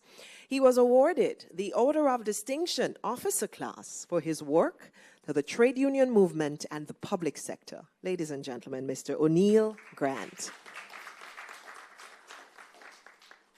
Now, this is where all of my talking stops and all of their talking begins. And the minister gets obliged since he was speaking just before. Dr. Hendricks, I hope you're ready. Our first question is one that tries to understand the challenges that the council has encountered in monitoring compliance. We learned that the act came into effect. It was put together in 2014, came into effect in 2022. What challenges have you had in monitoring compliance with the Act? And after you tell me that, what measures are being taken to overcome those challenges? Okay, thank you so very much. In terms of the challenges for monitoring the Disabilities Act, has been largely human and financial resources, of course, and we can understand that if it is that we are going to monitor right across Jamaica, adequate human resources would be required. I did provide a scope of the disability inclusion landscape historically. And the JCPD, having started as a department within the Ministry of Labour and Social Security, the Disabilities Act established it as a statutory body. So we moved from employment of persons from 8 to now we have an organization or 72. Of course, we look at 8 to 72 and think that that's a huge, we have closed the gap in a huge way. However, if we are to cover Jamaica and adequately monitor the Disabilities Act with all the infrastructure and what is required, we will need to be everywhere. And so partnerships will be critical in ensuring that we work with our ministries, agencies, and departments that have responsibility for this critical aspect of Jamaica's development, the infrastructure. Our Ministry of Local Government, we have a representative on our board, and we work closely to look at how we can adequately ensure that our infrastructural development is better than it is in terms of making it universal design, as our UN representative spoke to earlier, ensuring that it is more, our accessibility is greater. And so we have launched a checklist as well in 2023, an accessibility checklist that will be it's a quick checklist, as it says. It's a quick guide to identify the challenges of the infrastructure for easy fix. And so this checklist, we will seek to work with the Ministry of Local Government, as they have responsibility for the Building Code and the Building Act, to ensure that somehow there is some synergy and introduction of it as a critical tool to help persons identify and make the necessary changes, and in their building ensure that the standards are upheld. I know that the Building Code indicates the varying standards. However, from time to time, persons somehow vary from the standards that are there, and so the buildings end up not being as accessible. But we are in discussion with our partners to ensure that this becomes a vital tool in our approvals of building plans. So that's one solution we're working towards. When we think of our human resources, I indicated that we might not get everybody that we need, but we can forge partnerships with the Ministry of Labor and Social Security. They have a large cadre of social workers to help us not only to identify our persons with disabilities, but also to facilitate them benefiting from social services, not only from the JCPD, but the Ministry of Labor and Social Security has a plethora of programs that can serve vulnerable persons, and they be included. We also have other programs, other social programs in varying ministries, Ministry of Agriculture through RADA, and we have quite a number of persons with disabilities who are farmers who would benefit from such. And so that's a resolution to our human resource challenge. The next issue that we have found is the paucity of data on disability that we have had. And we have over the years through Statin been collecting data. However, we know that there's more to be done in terms of having a specific census possibly done on persons with disabilities, because there are varying numbers. The WHO speaks of 10%, and in recent times have indicated a 15 to 17% of the population of developing countries. And that would put us anywhere between 450,000 to 500,000 persons with disabilities in Jamaica. The JCPD has 17,000, over 17,000, a little over 17,000 persons in its database. What does that say to us? That we are a far way from getting to reaching the number of persons with disabilities in Jamaica to have them registered. And so you would have heard the minister in his presentation in Parliament reaching out to the parliamentarians and all of Jamaica to help us identify persons. Because you know the truth, almost every Jamaican has an individual who has a disability in their family. Some might not have come to the place of acceptance and recognition of that individual with a disability. But if it is that as persons or as Jamaicans, we recognize, and as Minister says, we define disability, because there are many persons with disabilities who do not identify themselves as a person with a disability because they have been so empowered. They do not know or recognize that they have a disability. I tell persons all the time that I was born with a disability and didn't know until I came into Kingston and learned from the previous director that, did you know you have a disability and can register? I said, a what? And he said, "You have a disability?" And I said, "Really? Where?" And he said, "Your fingers." And I was like, "Oh, that's what you call it?" Because my grand aunt made sure I was no less, I did not learn less, I did not participate less in my family. And so there are persons who have disabilities that they do not recognize or identify. And so those are persons that we also need to capture, separate from apart from those that are severe disabilities and very obvious, you know, so the range of disabilities, important. We also spoke, well, very critical. The Washington group of questions has been provided through the UN for bodies like Statin to utilize in collecting data. Could you help us? What is the Washington group of questions? The Washington group of questions, it's two sets of questions. There's a long set of questions and there's a short group of questions that help to identify areas that will define disability. So when you go, you have a set of questions that you go and ask when you're doing a census. So when you're doing the census, it will help to identify critical aspects of situations of persons with disabilities. So it will speak to what it is that identifies the person with a disability, what it is that would identify their employment status. So help to collect the data about the person with the disability to better help us to have those numbers and disaggregate those numbers for use and for policy development and program development and so on. So those questions, it's critical to be utilized in our census. Over time, we have selected a few of those to include in our census, which leaves off some persons or which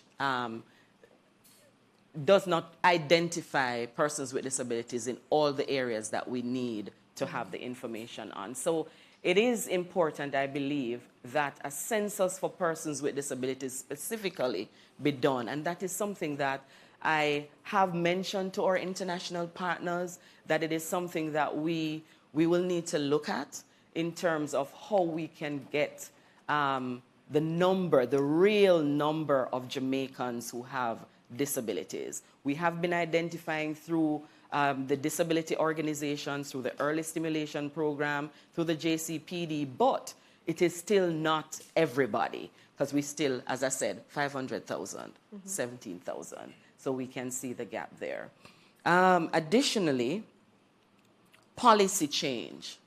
Policy changes take some time.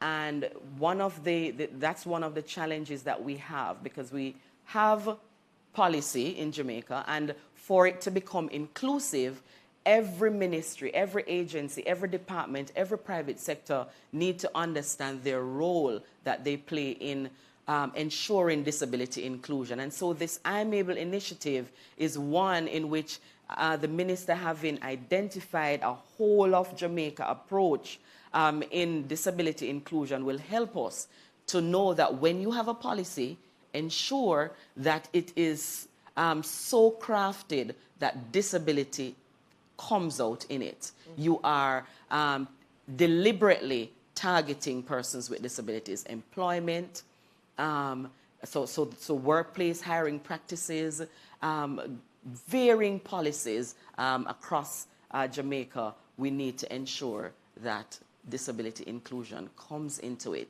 That is the only way that we'll be able to ensure, or when we have our report, we'll be able to report to the UN that persons with disabilities are included in every facet of life. We definitely, if people are intentional with the policies, with instituting policies like this, that is surely a way to ensure compliance. Indeed. I want to take your question and toss it across. So, Mr. Lieber, you have the experience, I think I said it, strata development, restrictive covenants, all of those things having to do with building and providing housing and so on.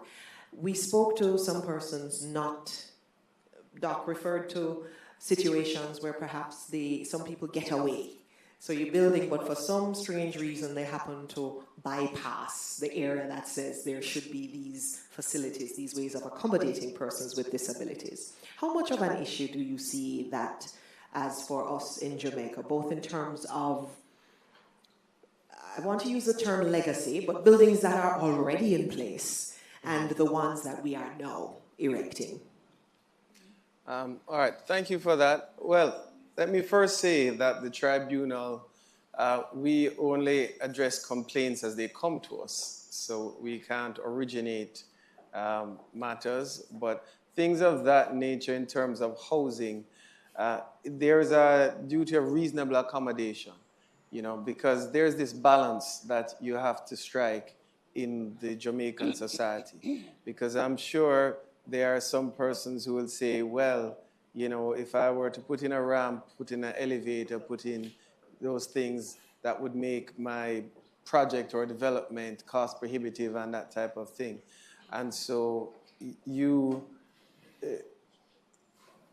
managing the whole, what I call conflict between ability of persons to be compliant along with the obligation to facilitate persons with disabilities, I think is one of the difficulties that we're going to continually have to grapple with. Certainly in some of the complaints that we have seen, we would have their concerns about even disclosure of the nature of the disability that comes up. Sometimes the complaints, they don't even disclose the disability to us. So we're like, well, what is your disability? Do you, in fact, fall under the Act? You know, because we are left in a bit of an unclear position sometimes in terms of that. And so whether it is accommodation, I think whether it is education, all the areas the minister had identified, and this touches on some of the other things. I think the only time we're going to have that sea change is if persons with disabilities no longer have that fear of disclosure, that fear of speaking up, that fear of saying, if I disclose it, if it is not readily apparent, and if I disclose it, I will be discriminated against. I think they need to have that knowledge and that certainty that there is that protection, you know, because those are some of the things that we are truly grappling with, you know, as to whether you are a person with a disability, as was touched on. You know, you may not view yourself as such, and that's, to me, great if you don't view yourself as such. But for you to get protection under the Act, it is not as broad-based as other legislation. It is limited to persons with disabilities. And then in order to be discriminated against, people have to know that you're a person with a disability, you know. And this is where we also get into those types of issues where, you know, you have someone said, well, I was discriminated against because of my disability. And then the response is, well, I didn't know you had a disability, you know. And so it then becomes a challenge to assess whether discrimination and that type of thing has truly taken place in those types of circumstances. And again, touching on that failure to register, because we also don't have medical knowledge to assess our role. We are very dependent on anyone coming with medical evidence. If you're not registered as a person with a disability, then you would need to come with medical evidence to establish the disability, because I can't look at anyone in this room and say whether you do or do not have a disability. If I were to do so, it would be to guess, and that's really not the role a tribunal should have. A tribunal has to act on facts, has to act on evidence that is before it. So I would say both in that area and in the broader areas, we do need to encourage those persons with disabilities to come forward, to know that they will be protected, you know, to have that knowledge that the protection mechanisms are in place. So disclose it, seek to act accordingly in any sphere, education, housing, workplace environment, or anywhere else, to step up, disclose it, expect proper treatment, you know, expect proper treatment. And if the persons you're interacting with fail to meet that bar, know that you will be protected. Know that that mechanism exists for your protection. And I think if we can get to that point, we'll be much further along the process. Ahead. You've spoken to, echoing some of the sentiments there from the perspective of the person with the disability. And I must say, Doc, I didn't even notice your hand. I'm sitting listening to her and she's so animated and I'm wondering, what disability? And then you mentioned your hand. And maybe just like you haven't seen it, there are others who don't see it as well. But whether or not we see it, whether or not we have the information or the evidence, there is still a requirement for employers, guess where I'm going next, to ensure that as much as possible there is compliance. You may not have specific figures, but how much compliance do you think exists with your members in the Jamaica Employers Federation, Sir Grant? It is not something that is tracked, Paula. And I think we have an opportunity to gather that information so that we are all informed in terms of the prevalence of disability within the workplace, because we really don't know. A lot of persons who are employed in the workplace are employed because of someone who knows somebody who can give their child a little space to operate from, and that is basically how persons get employed. For the main, we see persons employed as own account workers. You know, they are artisans, they are entertainers, and so on, who, because of the skills they have, they're able to do more than just seek a job. They can employ themselves, and they in turn employ people as well. So we do see that there has been employment of persons with disabilities, but in general, where we see a concentration on a deliberate policy where this is concerned is in the public sector, whereby how it is structured and by law, we see them have to employ a certain number of persons within the public sector who have disabilities. But what are they employed to do? You mostly find them being telephone operators in some instances because they may have intellectual disabilities. They're employed as handymen and so on. So they are low-skilled jobs. But when you have a conversation with someone who has a disability, you oftentimes find that the brain is extremely powerful and can do more. And again, another opportunity is presenting itself in the world of work, where persons can in fact use voice to text if they're visually impaired to engage with customers and clients, present documentation and so on.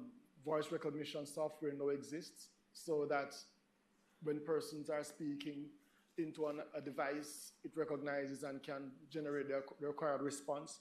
Artificial intelligence and robotics are areas that are now coming out. I had the most interesting experience with an AI last night, that I believe that if we are able to use AI in a positive way with persons who have disabilities, then we can enhance their ability to work. And another area that I think persons with disability, particularly those that have accessibility issues, can do very, very well is in the area of remote work. And this is something that we saw happen extremely well during the COVID-19 period.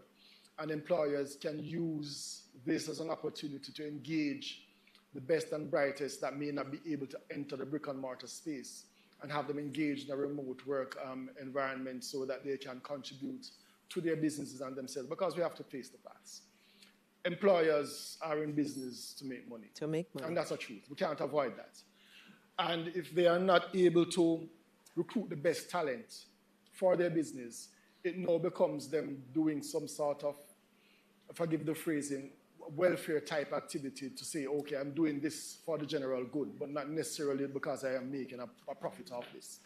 So we have to determine whether or not our systems, educational systems and other support systems is generating the pool of workers that employers can look to say that I have already talent of people that I can choose to work in the spaces where I have need for people. A lot of what we are seeing in the workplace is coming out of enlightened personal, familial experiences. Persons did not understand and know anything about autism. We just thought that children were just slow and can't learn. And we recognize that there is a disability called autism. We recognize that persons might have other illnesses and appear on the spectrum, and it impacts the way they learn.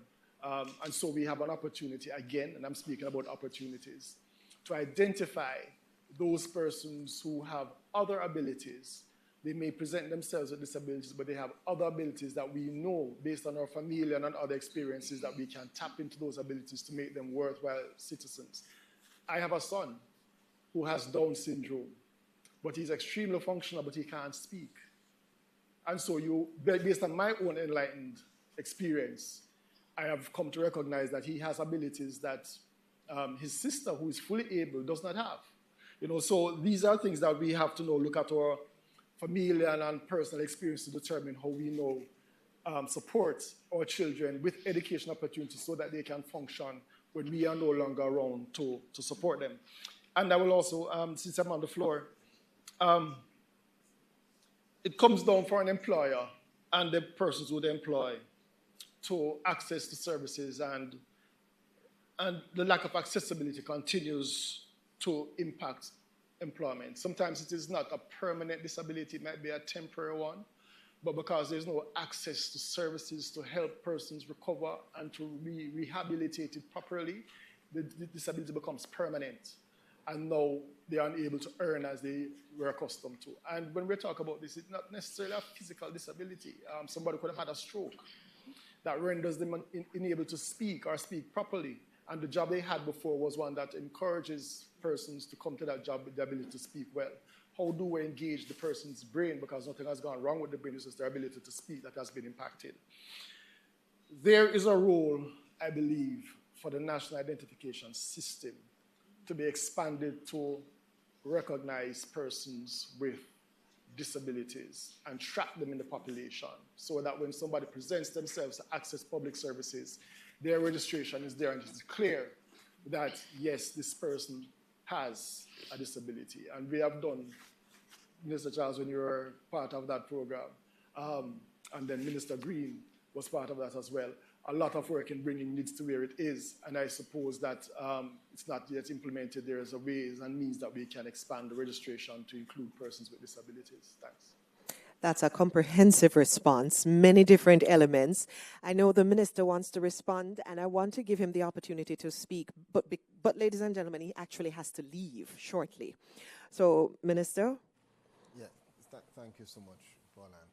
I was just saying that in relation to the NIDS, there's actually an international symbol that is now connected to the NIDS that does define disability. So we're hearing you loud and clear. I just want to say that this conversation cannot be a one-off anniversary conversation. We have to get it clear. We need to have consistent discussion, and discussion with the perspective that says if we challenge each other to be better, it doesn't mean that we're doing something wrong.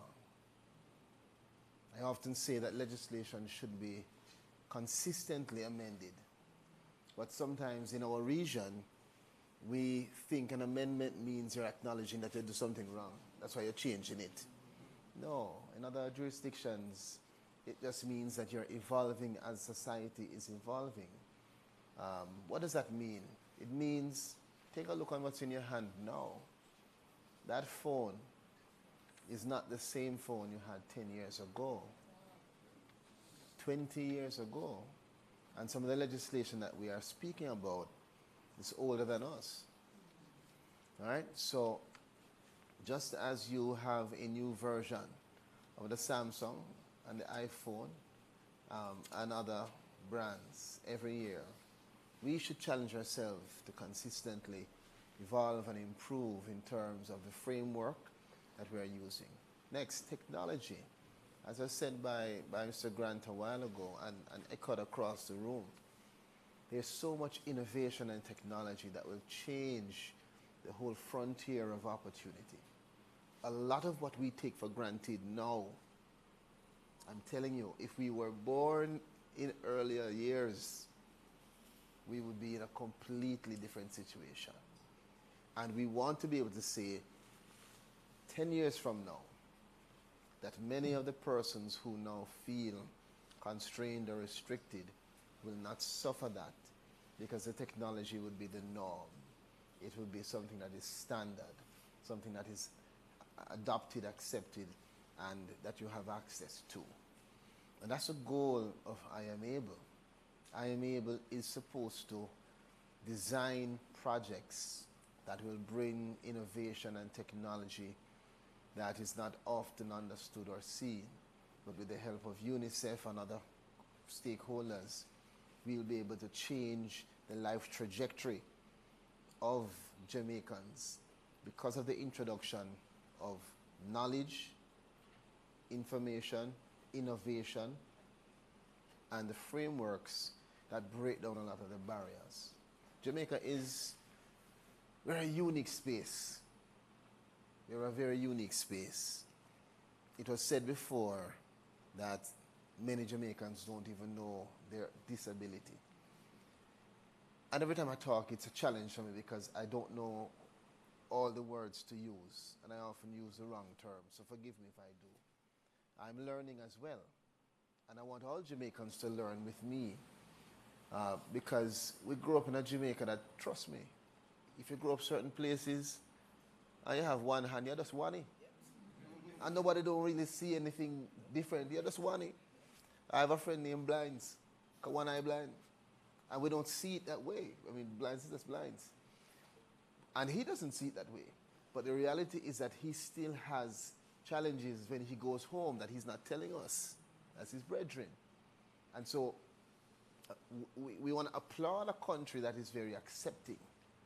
But we also need to recognize that even in being accepting and being rough and tough, and we don't watch your issue, you have to come in and be like everybody fine. But we need equal opportunity.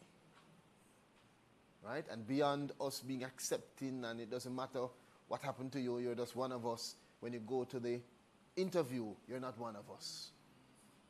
That's when you see the distinction and the discrimination. And so we applaud Jamaica.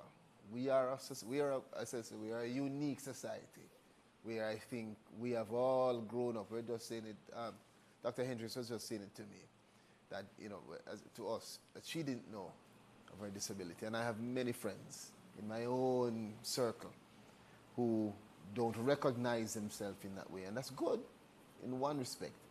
But we also need to recognize that it does not remove the challenge that they face, particularly when they step out of the friend group and have to interact with corporate Jamaica, or they have to interact with a building that, okay, now you realize where the challenge is and the issue is arising.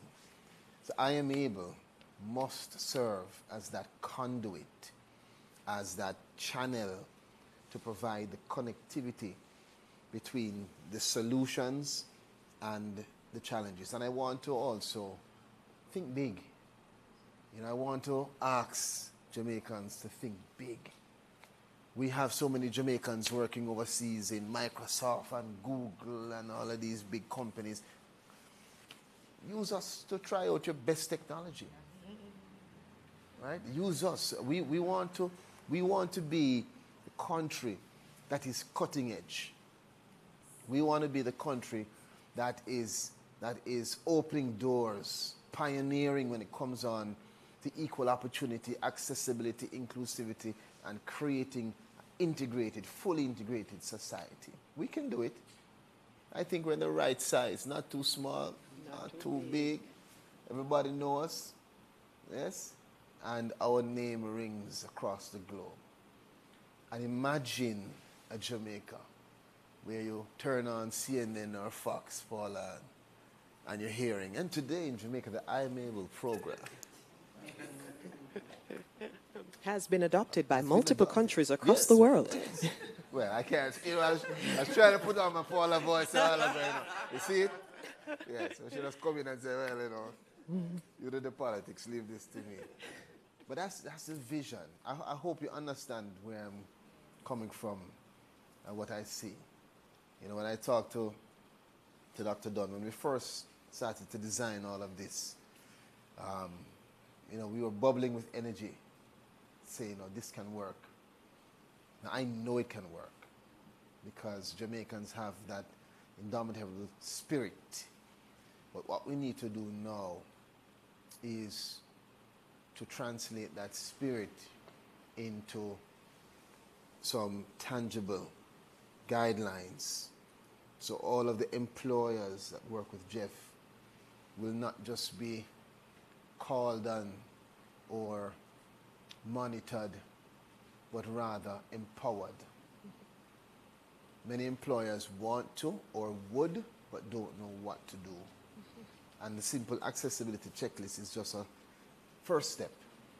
So again, the unable must now start to engage. We want to engage all of corporate Jamaica, all of the schools, all of the service clubs, all of the churches, in bringing them on board with this national campaign of knowing what to do, how to do it, when to do it, where to do it, and most importantly, why we're doing it. Well said, Minister.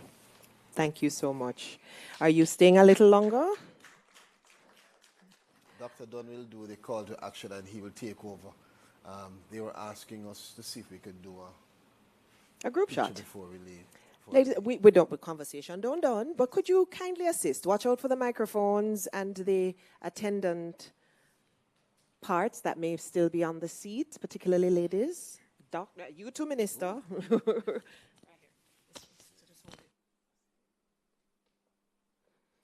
And you move a little closer together.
Thank you so much, ladies and gentlemen. Thank you, Minister.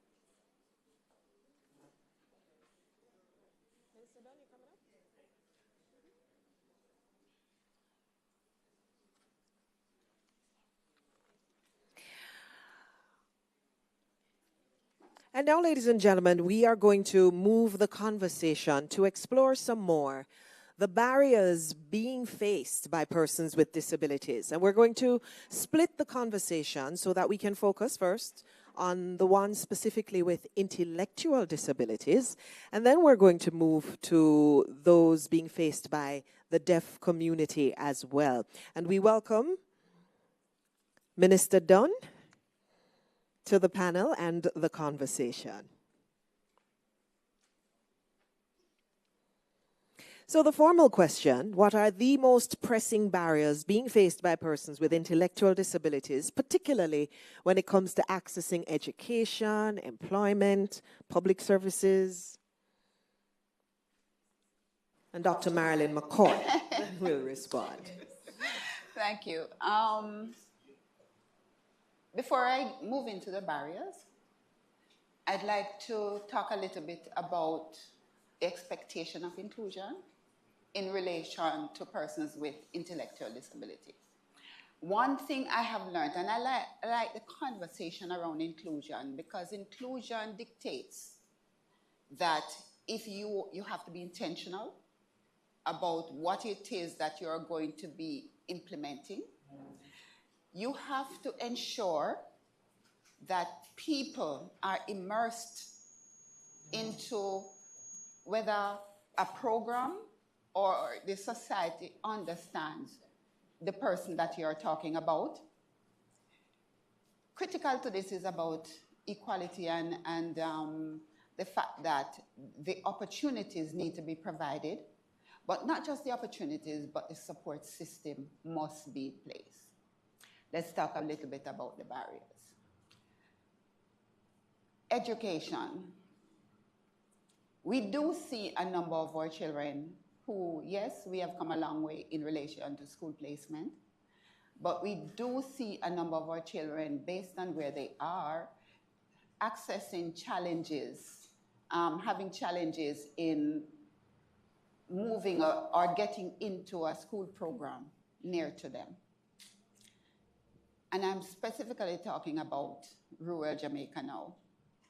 While the services, educational programs, special education programs are in Kingston and St. Andrew, when you move into rural Jamaica, you do have a challenge. I specifically talk about the schools that are accessible in main towns, and the people with intellectual disability are not necessarily in those main towns, and the transportation challenge to get them to that point is always a barrier. I've spoken to parents who will tell you, especially in Western Jamaica, I live in Negril. The closest school for my child is in Sablamar. I have to pay up to $4,000 in any week or even a day to get my child into or accessing programs. We have had young people children who live in St. Thomas, and they must access secondary education, and they do it in Kingston. The families are not able to afford those, and therefore you have to arrange special bus systems to be able to take those children to and from school.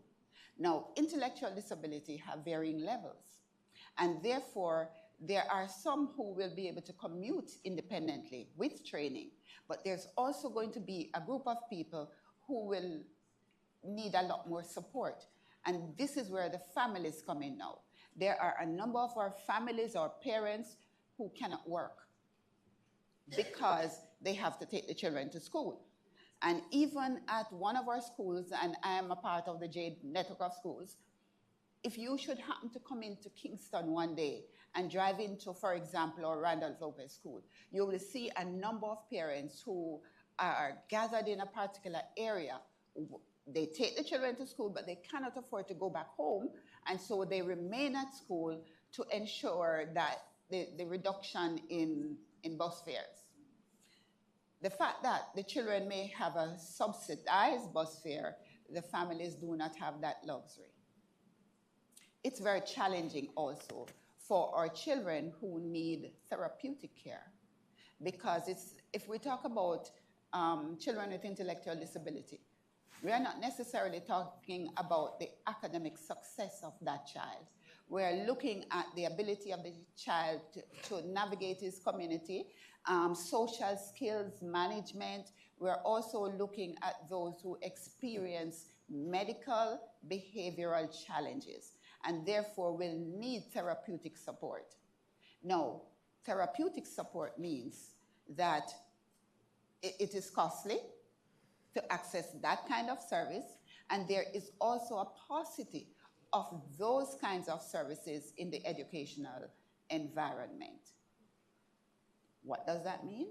It therefore means that parents will not access those services, and those children will need those kinds of services in order for them to reach their fullest potential or to achieve to their fullest potential.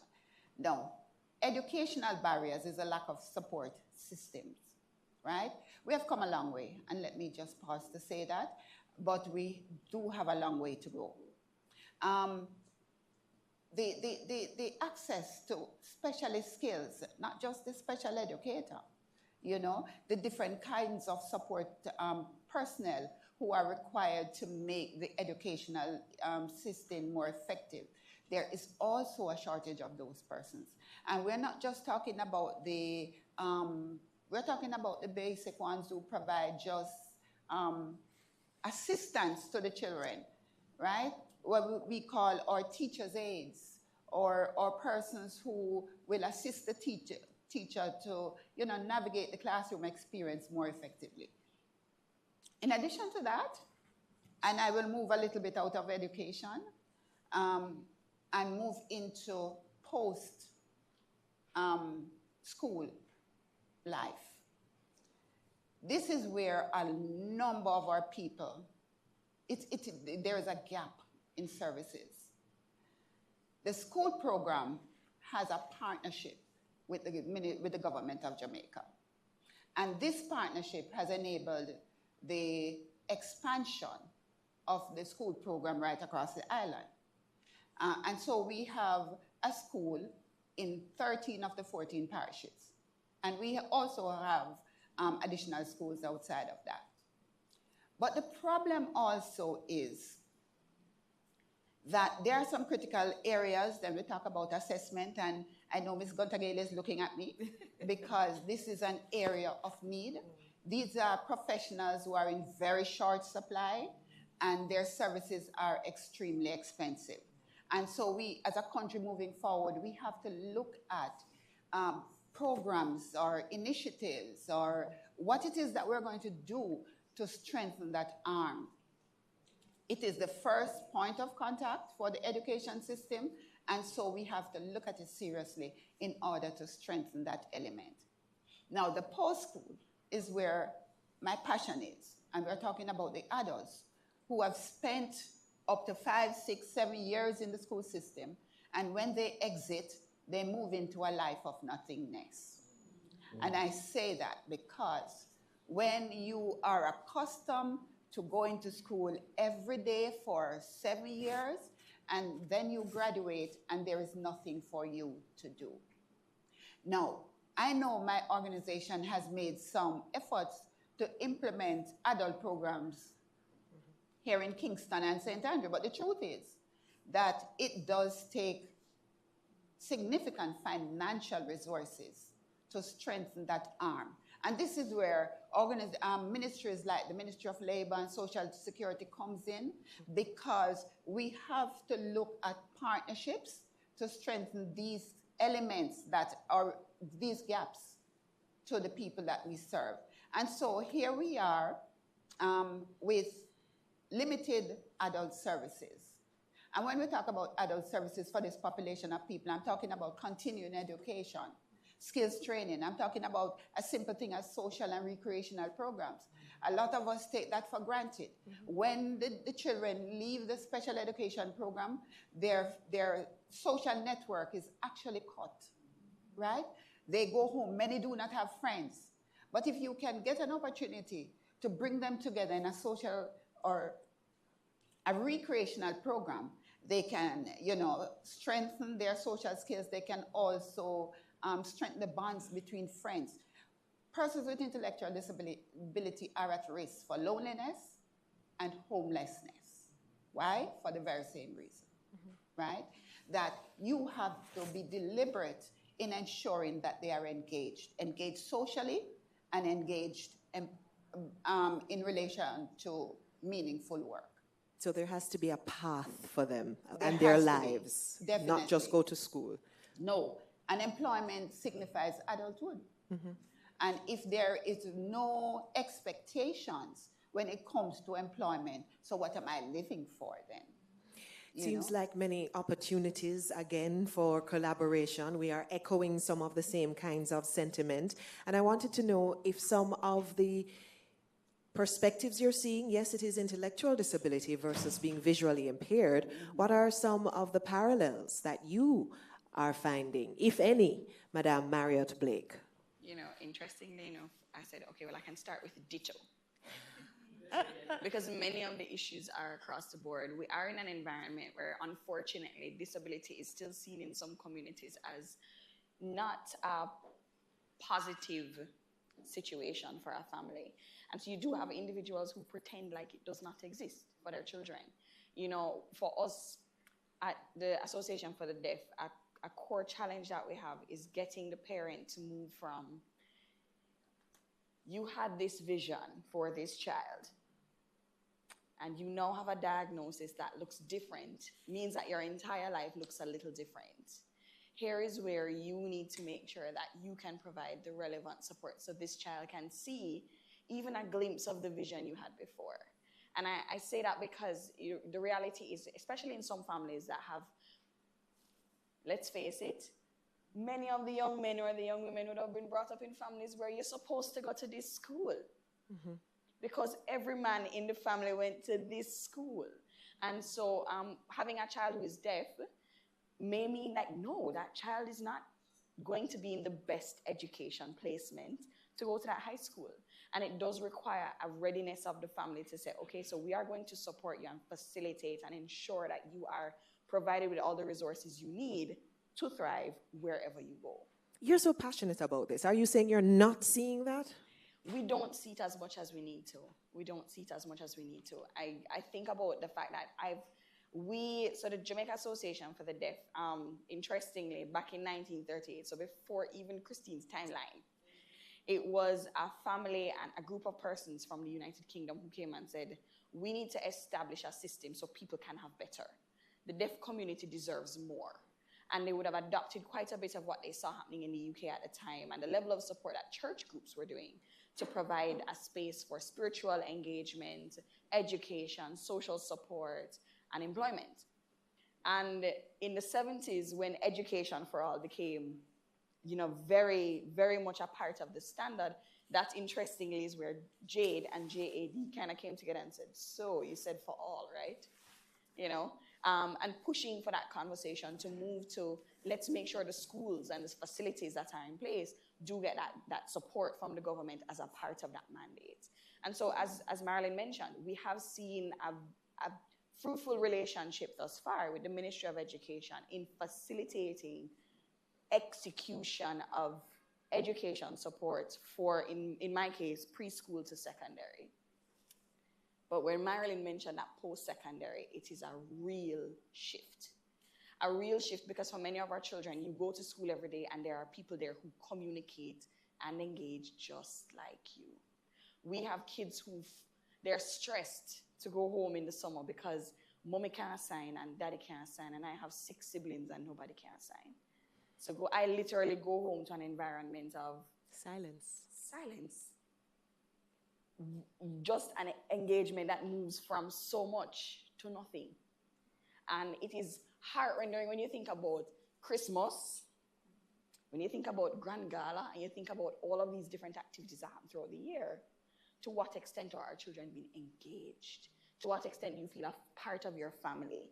You know, a lot of that builds from 0 to 18 makes a difference with what happens when you leave high school.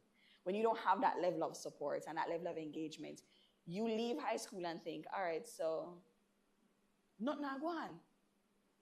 And without the right support, communication support, you know, I applaud this government and the level of effort that has gone into ensuring that a sign language interpreter is a part of parliamentary proceedings. An interpreter is a part of press conferences and so on. And that's important because what it says to the general public is, this is the standard that we need to be at all the time.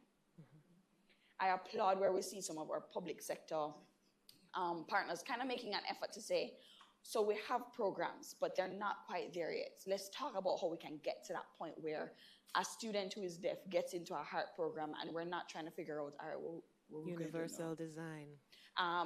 We do have private sector partners that will reach out to the sector and say, listen, we're doing 6 programs and we need to make sure that some of them are disability specific.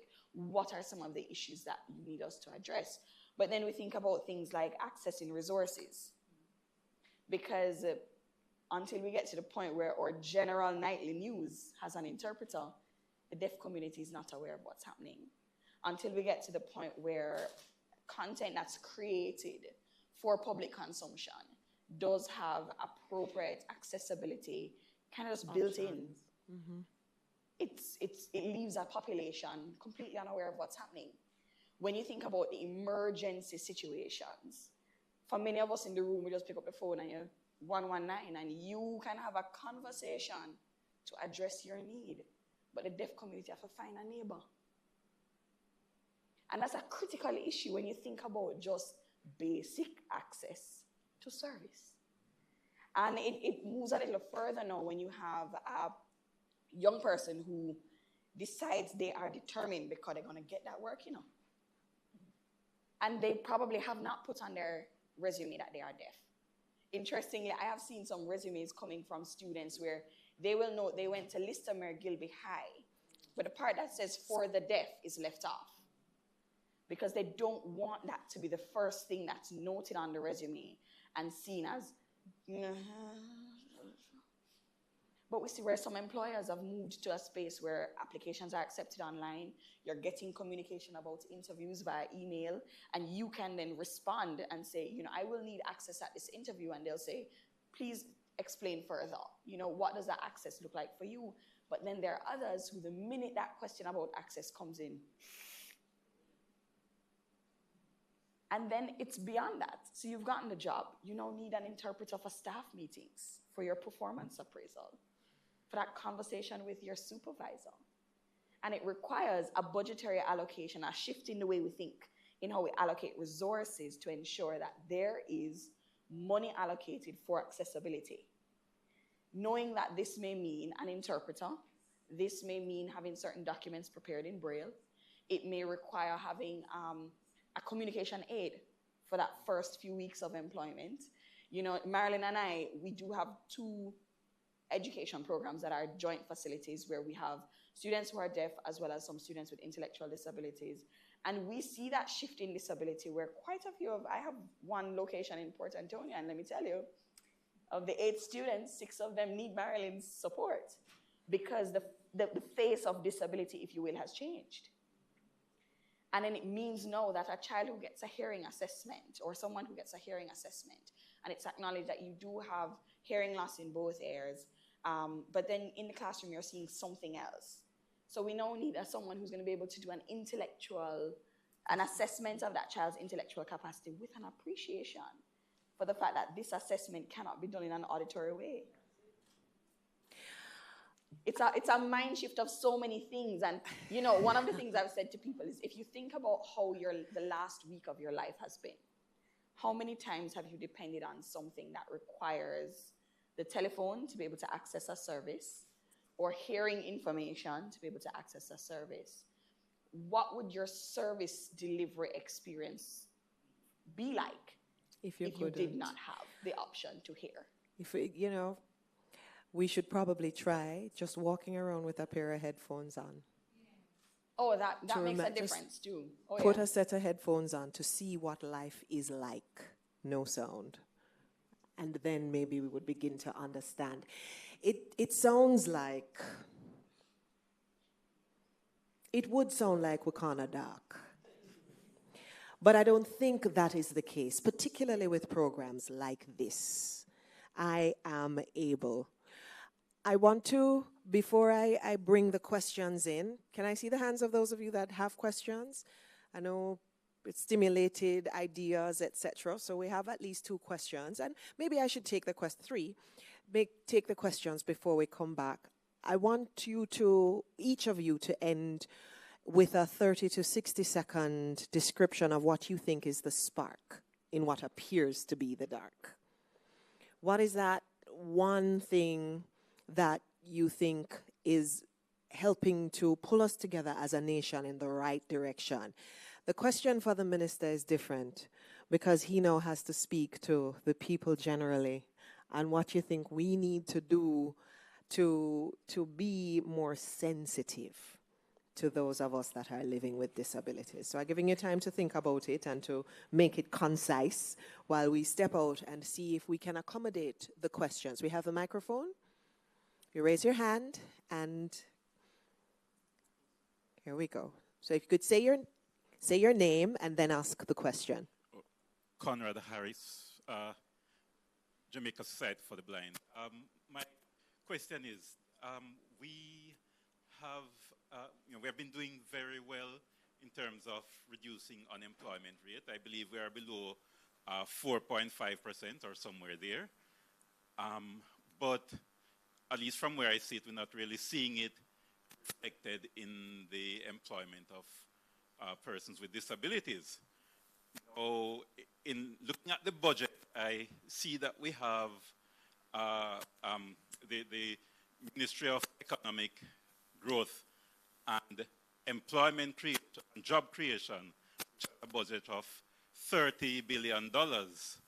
So I wanted to find out if we could exercise our minds and think about some of the ways that, some of the things we should be doing to ensure that when that budget is expended, it has some impact on the persons with disabilities who will now have jobs, so that maybe next year or the next 2 years, maybe the tax can be reduced because we have more persons involved in commercial activities and paying government tax. Mm-hmm. So that's my question. Thank you, Conrad. Good to see you. And so I would like to ask either Dr. Hendricks or the minister to respond. Which of you would like to? Well, if I may, and good afternoon, everyone. I'm happy not just for the question, but for the conversation here today. I mean, this conversation is just awesome in so many ways. But your point is right. I mean, unemployment is now down to 3.6%, and I would say and falling, because I mean we came from a high of about 14. I mean, in terms of youth unemployment from 21%. They are now to 3.6%. And you're correct in that, this is a cohort of persons that we have seen in so many ways that excels in places of employment or wherever they are placed. That's one of the distinguishing factor for persons with disabilities. We see that they tend to work far more and more efficiently than some able-bodied persons. And we saw recently, especially during COVID, as you had mentioned, COVID, where individuals with disabilities were tapped by one financial institution in Jamaica because they wanted to include them as much in that employment figure, but not just the figure itself, but because we know that these persons are really good at what they do. And you'd have also heard the minister spoke earlier about the overseas employment program, where we are now including persons, and employers are requesting more persons with disabilities because of what they've seen and the capacity and capability that they've seen with persons who have gone on the program. So going forward, I know, I mean, especially when you reach a figure at 3.6%, you're almost at full employment or approaching full employment, then it means that everyone who has ability must be, not just will be, must be included in the employment pool. And that is one of the reasons why this campaign of I Am Able showcases individuals who are in fact able to work, irrespective of the disabilities that the persons have, because we all know that they're able. And going forward, I'm certain that everyone who has an ability will be employed because of just the fact that we have reached this position that nobody believed that we would have ever reached in this country, where we see an unemployment figure of 3.6%. It augurs well. It augurs well. We have a question at the... Giovanni Dennis, and you will come after the minister's friend. Remind me of your name, sir. Good afternoon. My name is Ovestra King. There we go. From Clarendon side. My question today I want to ask is the Disability Act is a law that if anybody breaks that law would have to pay some form of penalty, I guess, because I see wearing persons working with an organization, governmental organization, and that person have a disability or obtain a disability on the job, and that organization terminate that person just like that. And I'm saying that the Disability Act is out when that organization do such. So I'm asking the question, if that organization will have to pay the penalty, knowing that the government passed the disability law, is like a disrespect to the government, and it is a government organization. So I'm just wondering if that organization have to pay any consequence to the government. So I would want to take that. Go ahead, Doc. Right. The individual needs to file a complaint to the Jamaica Council for Persons with Disabilities, who will investigate. That is the way that it will reach the tribunal. That is where the matter will be heard.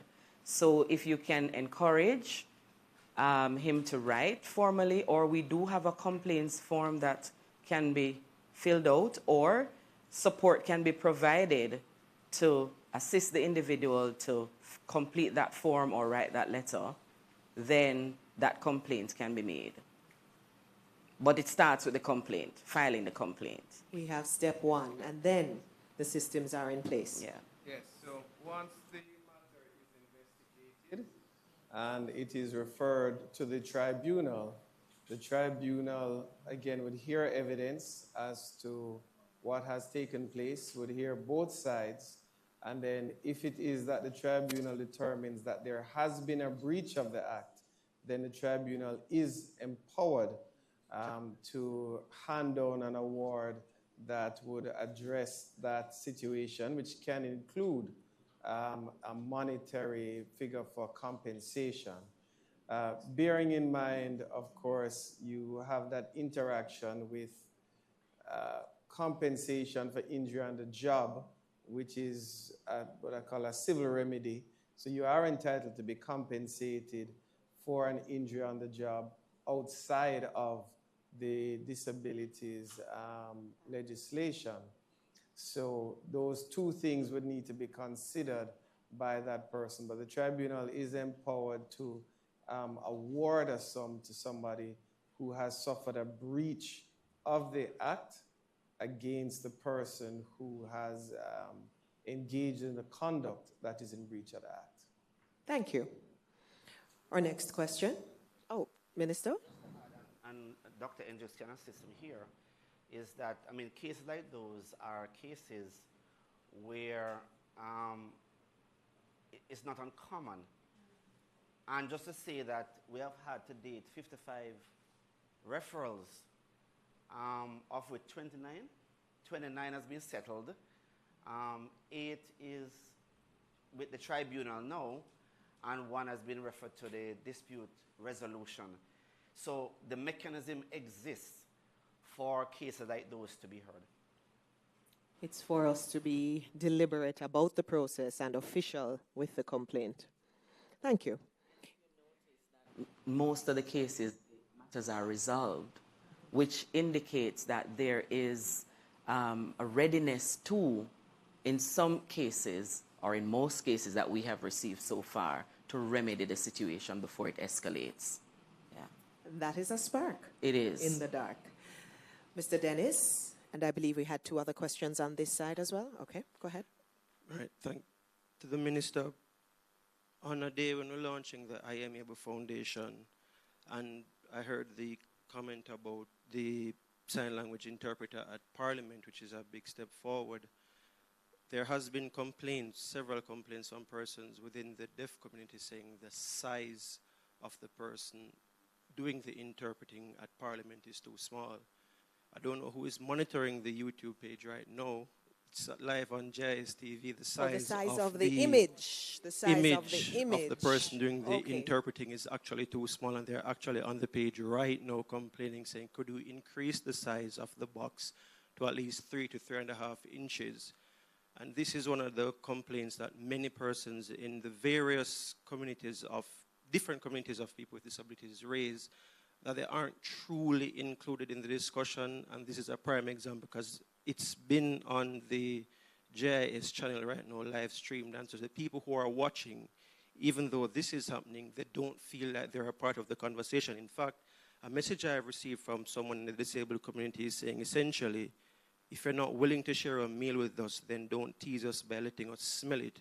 Either share or don't offer at all. And they're sharing examples from the World Federation of the Deaf in terms of better sizes that can be done so that people who are deaf can properly follow online or participate or be involved generally going forward. So both right here with the launching the I Am Able campaign, when are we going to fix things like this? And one as well for Parliament, the size of the screen that shows the interpreter. To the Minister or whoever else. Thank you very much, Mr. Dennis. That I believe should be simple to fix, right? So I mean, in addition to what the Minister is championing now, I mean, I will ensure that I have that discussion also with JIS to ensure that that situation is remedied. Thank you, Minister. We have another question. No. Thank you. Can I ask you to say your name and then ask the question? My name is... You can, if you could stand, we could find you better on the camera. There we go. Yes. My name is Delroy Wilson, and I'm with a company, Jam Spice Natural. I got a grant from the Jamaica Society for Jamaica Disability Foundation, which now Jamaica Council for Persons with Disabilities, sorry. So now I'm the owner of a care home. The care home is Jam Spice Natural and Home Care. I'm presently building out because I'm a community person. I believe in community building. So now I'm building out a factory that is 133 square feet factory space now for other person to work. So the Disability Foundation and the disability person with disability can do and employ other persons. So in order for that, right now,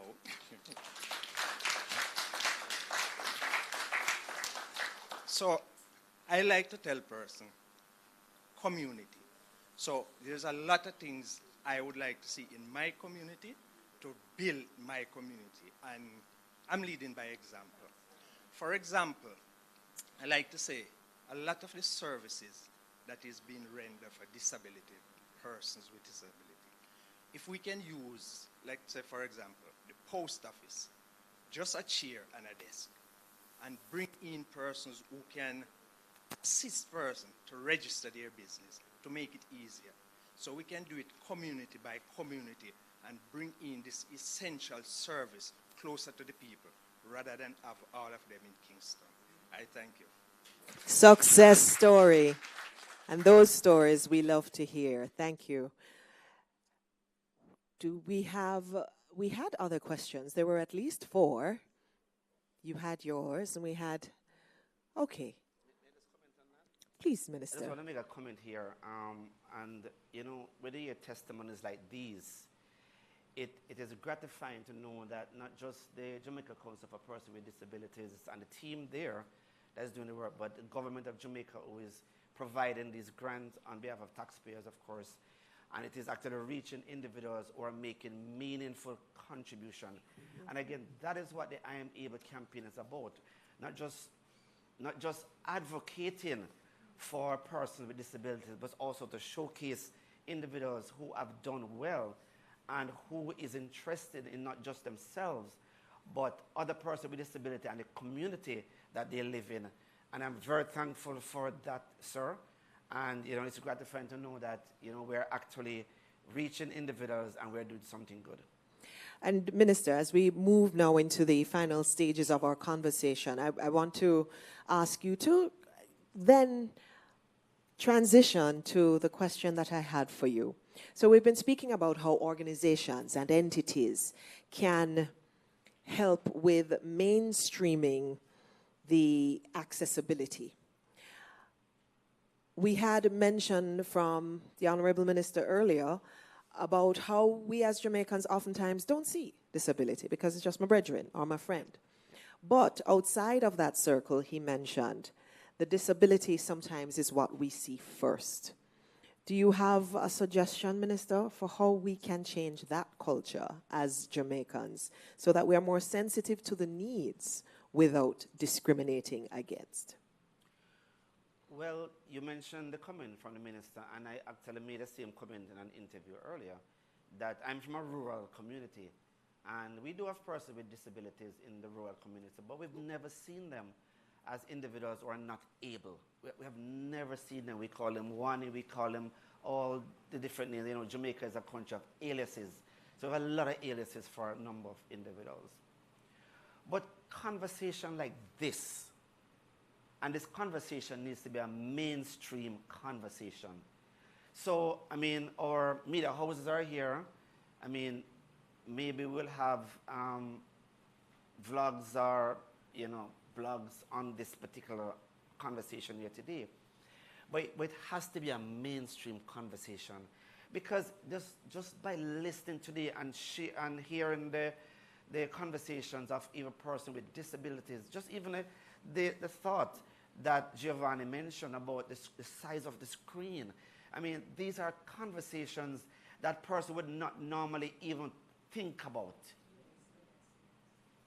And therefore, this type of conversation with not just panelists, but persons who have first-hand knowledge of these issues and the issues that's affecting the disabled community will go a far way in increasing the sensitization. But I also want to make 2 observations, and it's observations from persons in other countries. I mean, we know that the 36th President of the United States, Theodore Roosevelt, suffered a disability. I mean, polio was his disability. But yet still, he was one of the greatest presidents of the United States. We see a president in Ecuador, I believe, Moreno. Huh? He was vice president first, I think between 2007 to 2013. He was a vice president, and he became the president of Ecuador. I know what he did. And Dr. Hendricks is the one who first alluded to this information because I didn't know about it. He went on a massive campaign across the entire country, sensitizing persons about persons living with disabilities. And that is one of the things we are hoping to capture in the I Am Able campaign. We want not just our social workers, and Dr. Hendricks spoke eloquently about just in the 13th parish, but that's not enough. It's just a speck of the cadre of person that we want to carry on this message about persons living with disability and sensitizing persons to the extent that it becomes a conversation that person will have almost every day. So not because we accept persons in the communities that we are from of having disability and we don't see them as that, but we hear the challenges of persons after they leave school, what happens? After they leave that space, what happens? I mean, that is something that I don't think persons really think about a lot. Because through ESP and other government departments and agencies, that we see the work with the Ministry of Education, with our institutions, we see the shadows and we see the extent to which resources are being made available now to persons with disabilities. So much more needs to be done. And therefore, a massive campaign that we hope to achieve with this I Am Able campaign, with sensitized persons enough that these are our brothers and sisters. These are persons who must be brought into the fold, not just during their early lives, but life after school. Because that is where the rubber hits the road. It's a long life after that. And where are we with those individuals? So I believe we're actually on a quest. I mean, Jamaica joins the UN in 1962, and you heard earlier about when we were one of the first persons to sign on to this chapter. So Jamaica is and has been sensitized a lot about persons with disabilities. And the Prime Minister spoke quite clearly about this next chapter that we're building in this country. And this I Am Able campaign is a part of the next chapter that we're building in Jamaica. This inclusive Jamaica, where we recognize all abilities and never focus on a disability. This is the Jamaica that we're building. And here is where we're heading in this next chapter. Thank you. Thank you, Minister. Dr. Hendricks, how do you give us your closing comments, your 60 seconds, or, a little bit more, but inspire us with what you believe is that spark in the dark? We are at a good place. We are at a good place, and having journeyed or walked the road myself, having joined the council since 1999, there's quite a bit I would have seen and experienced to echo the fact that we're at a good place. It's a place where a conversation of disability has never been had in this space. And when I say in this space, I'm talking about the Office of the Prime Minister. And what it says to me is that disability inclusion is progressing to the next step, the next level. To take this conversation nationally, to engage partners of all kinds, not only our international partners that would have had this mandate, but to actually see the call and the implementation taking place here in Jamaica. To have the Employers Federation sitting around and in the same space and talking about what is required. Hearing our journalists indicating and advocating what is required. And it is coming full circle, perhaps, to persons understanding, organizations, different ones, understanding the role that they need to play. Government, private sector, international partners, and not only stretching our hands to donors internationally, but here in Jamaica, where we have resources, we have partnerships, critical partnerships that can be forged here to build on our training and educational opportunities for persons with disabilities. We have the National Training Agency, the HEART National NSDA, right? That is a critical partner that I see as a spark to enabling and empowering the lives of persons with disabilities post-secondary education. They too have a vast number of opportunities that persons with disabilities, like what Mr. Wilson spoke of, economic empowerment opportunities, far greater than the JCPD could ever give, because what we would have provided wasn't anything large, I'm sure. But there are other programs within government that provide economic empowerment that persons with disabilities can tap into. And so it is employment, it is self-employment, it is recognizing that there are opportunities for protection for those persons with disabilities who are fearful. I did speak with, a small constituent of persons with disabilities recently to indicate that job seekers have been saying, we're not seeing people with disabilities at our job fairs. And the fact that I was like, so why is it that you don't show up?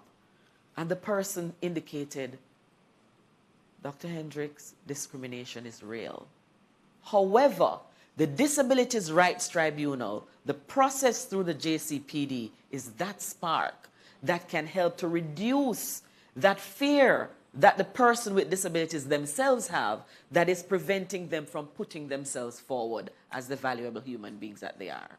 And so there are so many, there's so much synergy that can be created and opportunities that this discussion, I'm sure, has opened and this initiative will drive. And I look forward to it.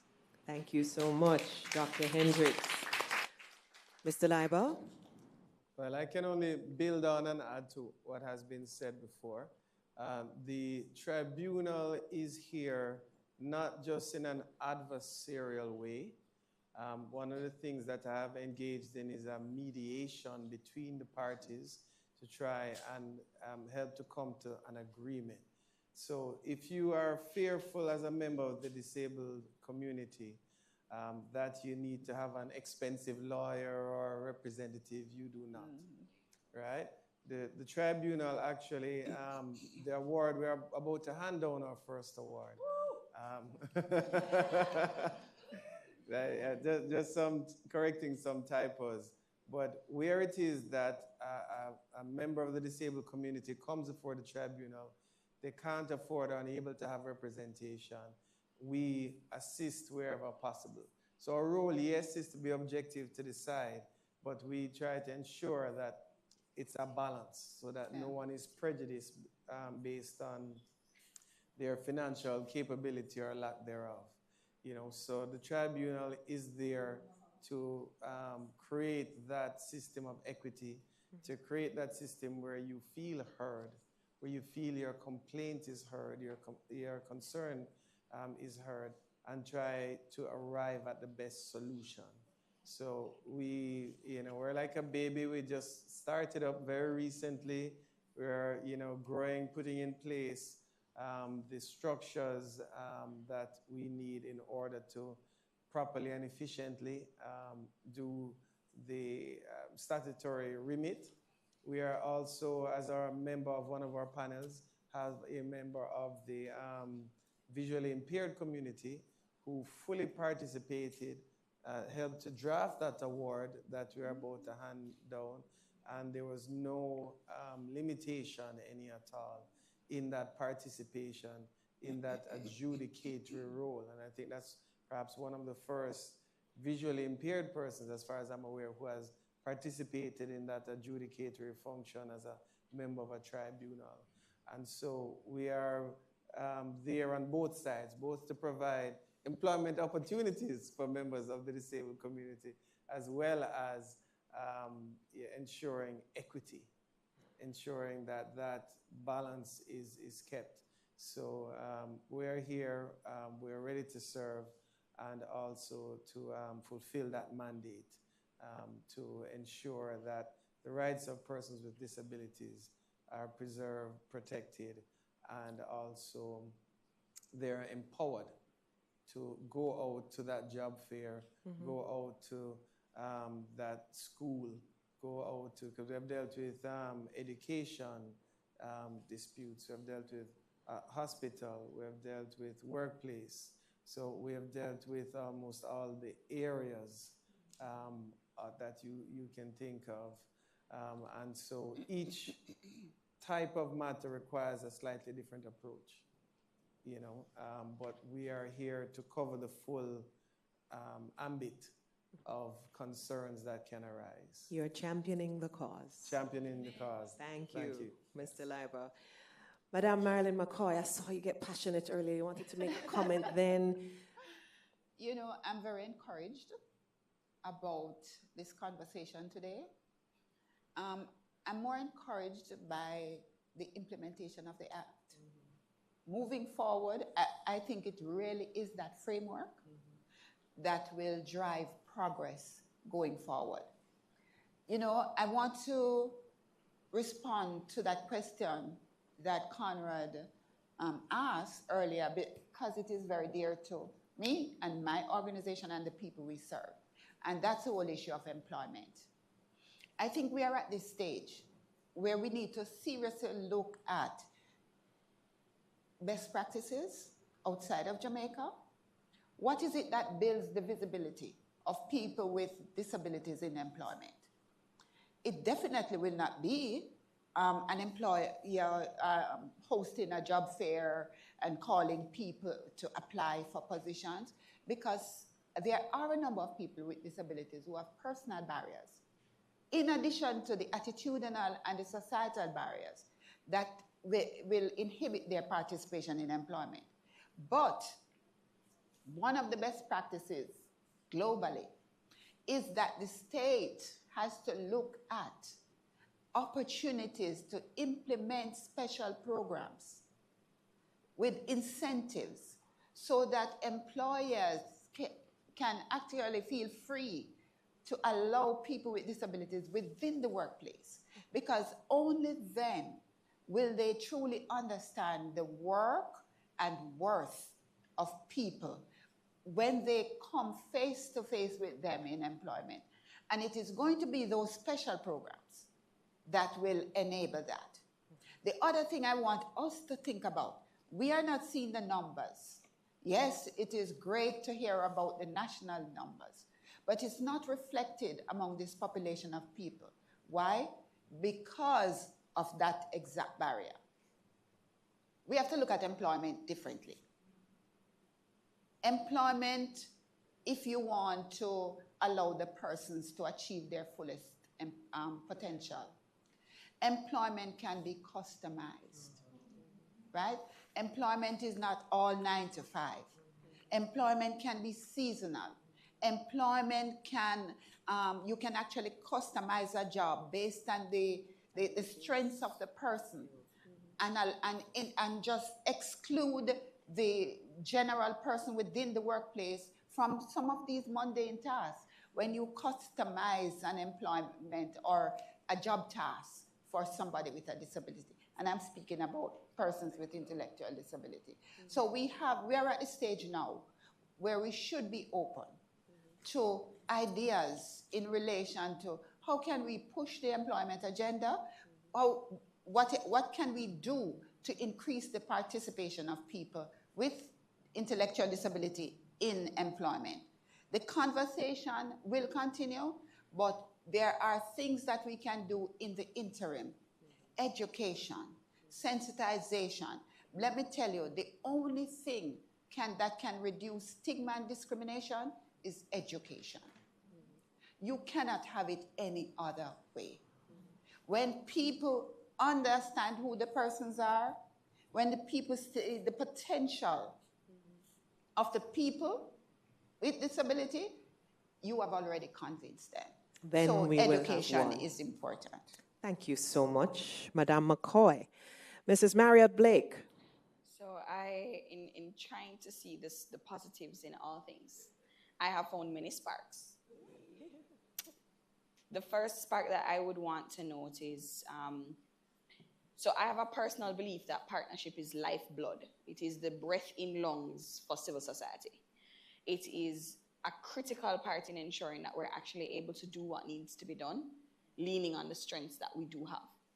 So for me, one of the areas that I see as a spark that has capacity to grow even further is looking at the relationship that exists with the Ministry of Education and seeing how we can modify those relationships as they exist now with stakeholders like JADE and JAD, and seeing how that can be duplicated ministry to ministry. And I say that because, so for example, through the JAD group of schools, we would have received endorsement from the Ministry of Education for a Jamaican Sign Language grammar curriculum. In layman's terms, teaching sign language in the same way that hearing persons would have learned English, right? That curriculum becomes the basis on which we can have a further conversation about having Jamaican Sign Language recognized as a national language, which is critical for us to get to the point where we are able to say, not only do we recognize you as a community, but we understand and appreciate the unique communication need that you have. So that is this one spark. Another spark I found is, you know, it's amazing to me when I am able to hear the advocacy coming from not just the population of persons with disabilities, but from some of the stakeholders who once upon a time were not on our side. And I say not on our side because the language used once upon a time in the media did not give the impression of capacity and empowerment. So when I hear Giovanni advocating for the people that he's seen online, to me, that's a spark. And it's an important spark because our media, at the end of the day, it's them, the people that believe. It's not me and Marilyn, right? There's a level of trust that is held with the media that is important for us to not ignore. And the influencers online, you know, I've seen where Terry Carell, for example, has pushed the conversation about persons who are deaf and persons with disabilities in spaces that Marilyn and I may not go. You know, so the critical importance and the advocacy coming from our media partners or influencers and just stakeholders who will go in a room and say, all right, so in the case here, but my child, and then what? You know, that is a spark that I think helping to empower parents and stakeholders and family members and friends to be able to say, yeah, but it's giving a little discrimination and I want us to fix it. That is something that I think is an amazing spark that we don't want to lose sight of and we need to encourage more. The final spark for me would be the way that the deaf community in particular has advocated for themselves. In the spectrum of disability, oftentimes we hear about advocacy coming from individuals who are blind or visually impaired. We don't necessarily hear about advocacy coming from persons with intellectual disabilities or persons who are deaf. And so seeing that readiness to advocate, and to me personally, I do connect it back to the fact that when interpreters are available, the people engage and then the people respond. And so that push to have interpreters more visible and more readily accessible, we need to fix the caption, the picture. We need to fix it. And we know that is something that is an issue to be addressed. But the fact that the people are now able to engage with the content and able to share is a reminder that they are accessing what's going out there. When it is made accessible, I will engage. And it is a reminder too that there is the technology that's available to help us make it better. And so those are the sparks for me that I think we can build on, that we can cascade, that we can use as just starter points even in how we make the I Am Able campaign even better as an accessible area, as a trusted source of support and engagement between the various stakeholders in partnership. Thank you. Thank you for that. Mr. Grant, you have that final minute. Thank you. Well, I should say thank you. That's one thing I learned interacting with persons in the community. We have to push the education of our employers. I think it's important. It's not that they are not sensitive to the needs, but there's a lack of education that I know the Jamaica Employers Federation will have to step in and engage with our employers to assist with the communication around the challenges that people in the community are having on how it is that we can create the space and the environment there, but we can't do it alone. You would have heard some of the things that have been said in terms of how do we create an enabling environment for persons with disabilities to function properly in the school, in the workplace, and after work. Because a lot of what we are seeing as well is that after people reach the age when they can no longer work, how do they continue to sustain themselves? So we have a wide conversation that we need to have around how it is that as a society, and in particular as a business community, employers are now going to be able to lobby and advocate for what we need to ensure that we can put into play what is necessary. Because most employers don't want to go before Mr. Leiber. And from the space that I used to sit, they don't like to go before any tribunal at all. So if they are educated and trained in terms of the best ways to approach dealing with persons who have special abilities, then they are better able to manage those and we won't find themselves having to pay out exorbitant costs in settling these matters. So it's something that we would want to do at Jeff, is to deepen the education about the Disabilities Act, about the ABLE initiatives and other initiatives that support this particular initiative, and to lobby and to create a business environment that can facilitate employers doing the best that they can for the community that they draw employment from. Thank you. Thank you, Mr. Grant. Ladies and gentlemen, we've been around the world, and I have encountered so many different aspects of the community, of the issues. We're talking about the need for a census for persons with disabilities. How do we identify them? We're talking about being intentional about policies in order to facilitate change. We are learning about that fear of disclosure, and I think we can understand that and the discrimination that may come with it. What else do we need? We've heard the suggestion of maybe integrating it with the national identification system and how far along the process is that it is possible to accommodate that kind of integration. We've heard about perhaps an accessibility checklist that we can inquire about as employers, not necessarily with big companies, but just as a little one or two, a company with a few employees.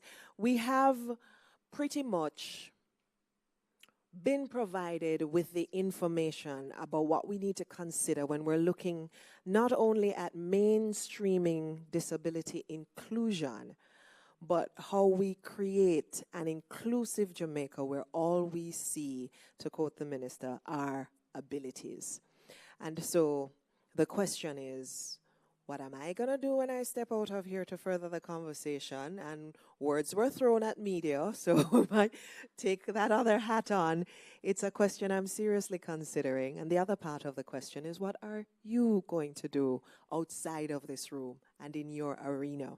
What you did do was be a part of our time together, and we are so appreciative. As we pull things together, we're going to ask the Honorable Minister to deliver the formal call to action. Can we welcome Minister Dunn to the microphone, please?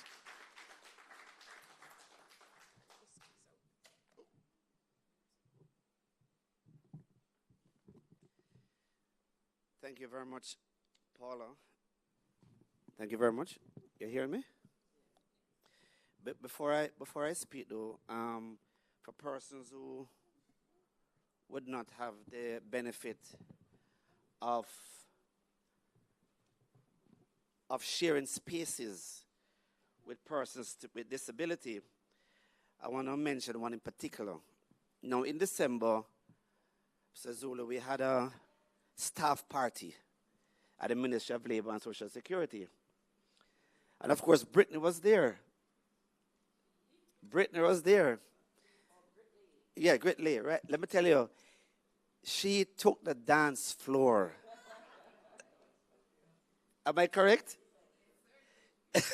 She took the dance floor, and let me tell you, it was just amazing to watch her dance.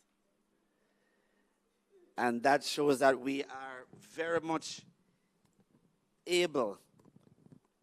We're very much able. But I want to say it's an honor for me to have participated in this discussion here today. And I'm sure you all would say it was a conversation that the time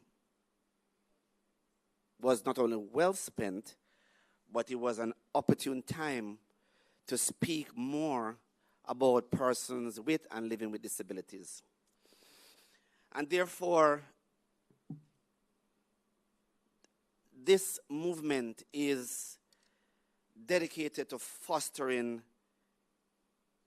an inclusive Jamaica where persons with disabilities are empowered, valued, and given equal opportunity to thrive. In Jamaica, the Jamaica Council for Persons with Disabilities has been at the forefront of advocating for the rights and dignity of persons with disabilities.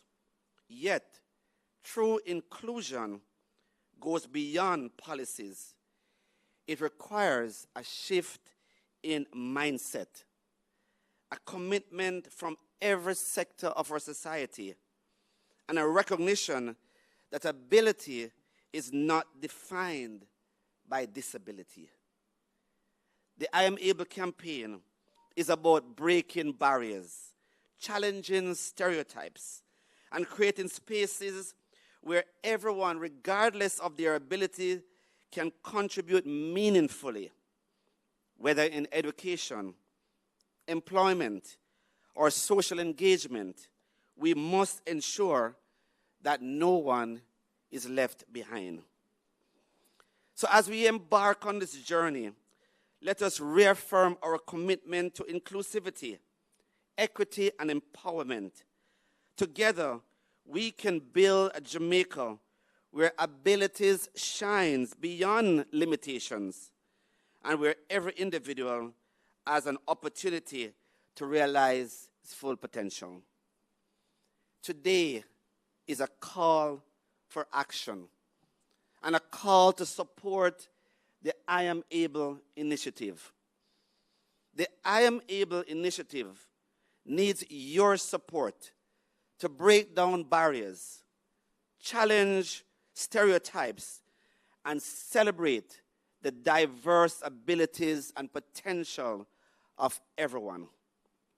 You can play a part in ensuring access, donate and raise awareness, and advocate for policy changes. Every contribution makes a difference. In creating access, ensure that your space where you are, your services, and the products that you offer are offered in such a way where especially accessibility is at the heart of what you do. Raise awareness. Share the message of inclusivity everywhere that you go. And of course, you'd have heard Dr. Hendricks spoke about earlier about finances. Donate where possible. Donate where possible. And of course, we will continue to advance the advocacy for persons with disabilities. This is our time.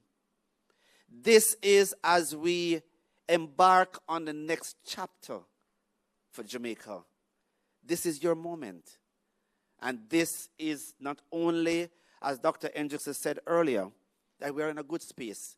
We want to be in a much better space as we continue to advance the rights of persons with disabilities. This is the call for action today, and I want you all to join us as we continue down this pathway to ensure that every Jamaican is included in every single thing that we do. Jamaica is ours. And I repeat it, Jamaica is ours. To use Jamaican word, alafiwi, afiwi. So let us join together and ensure that persons with disabilities have their rightful place in this country, Jamaica, land we love.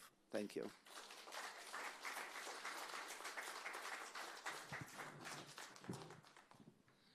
And with that, ladies and gentlemen, we give you the opportunity to go forth and do as the minister has suggested. It has been my pleasure hosting the time together this morning into afternoon. We'd like to invite you to, as you are on your way out, enjoy the refreshments that are provided for you in the lobby. We're asking the panelists to remain. We still have something to conclude inside, but It has been a wonderful time. Enjoy the rest of your day. Thank you.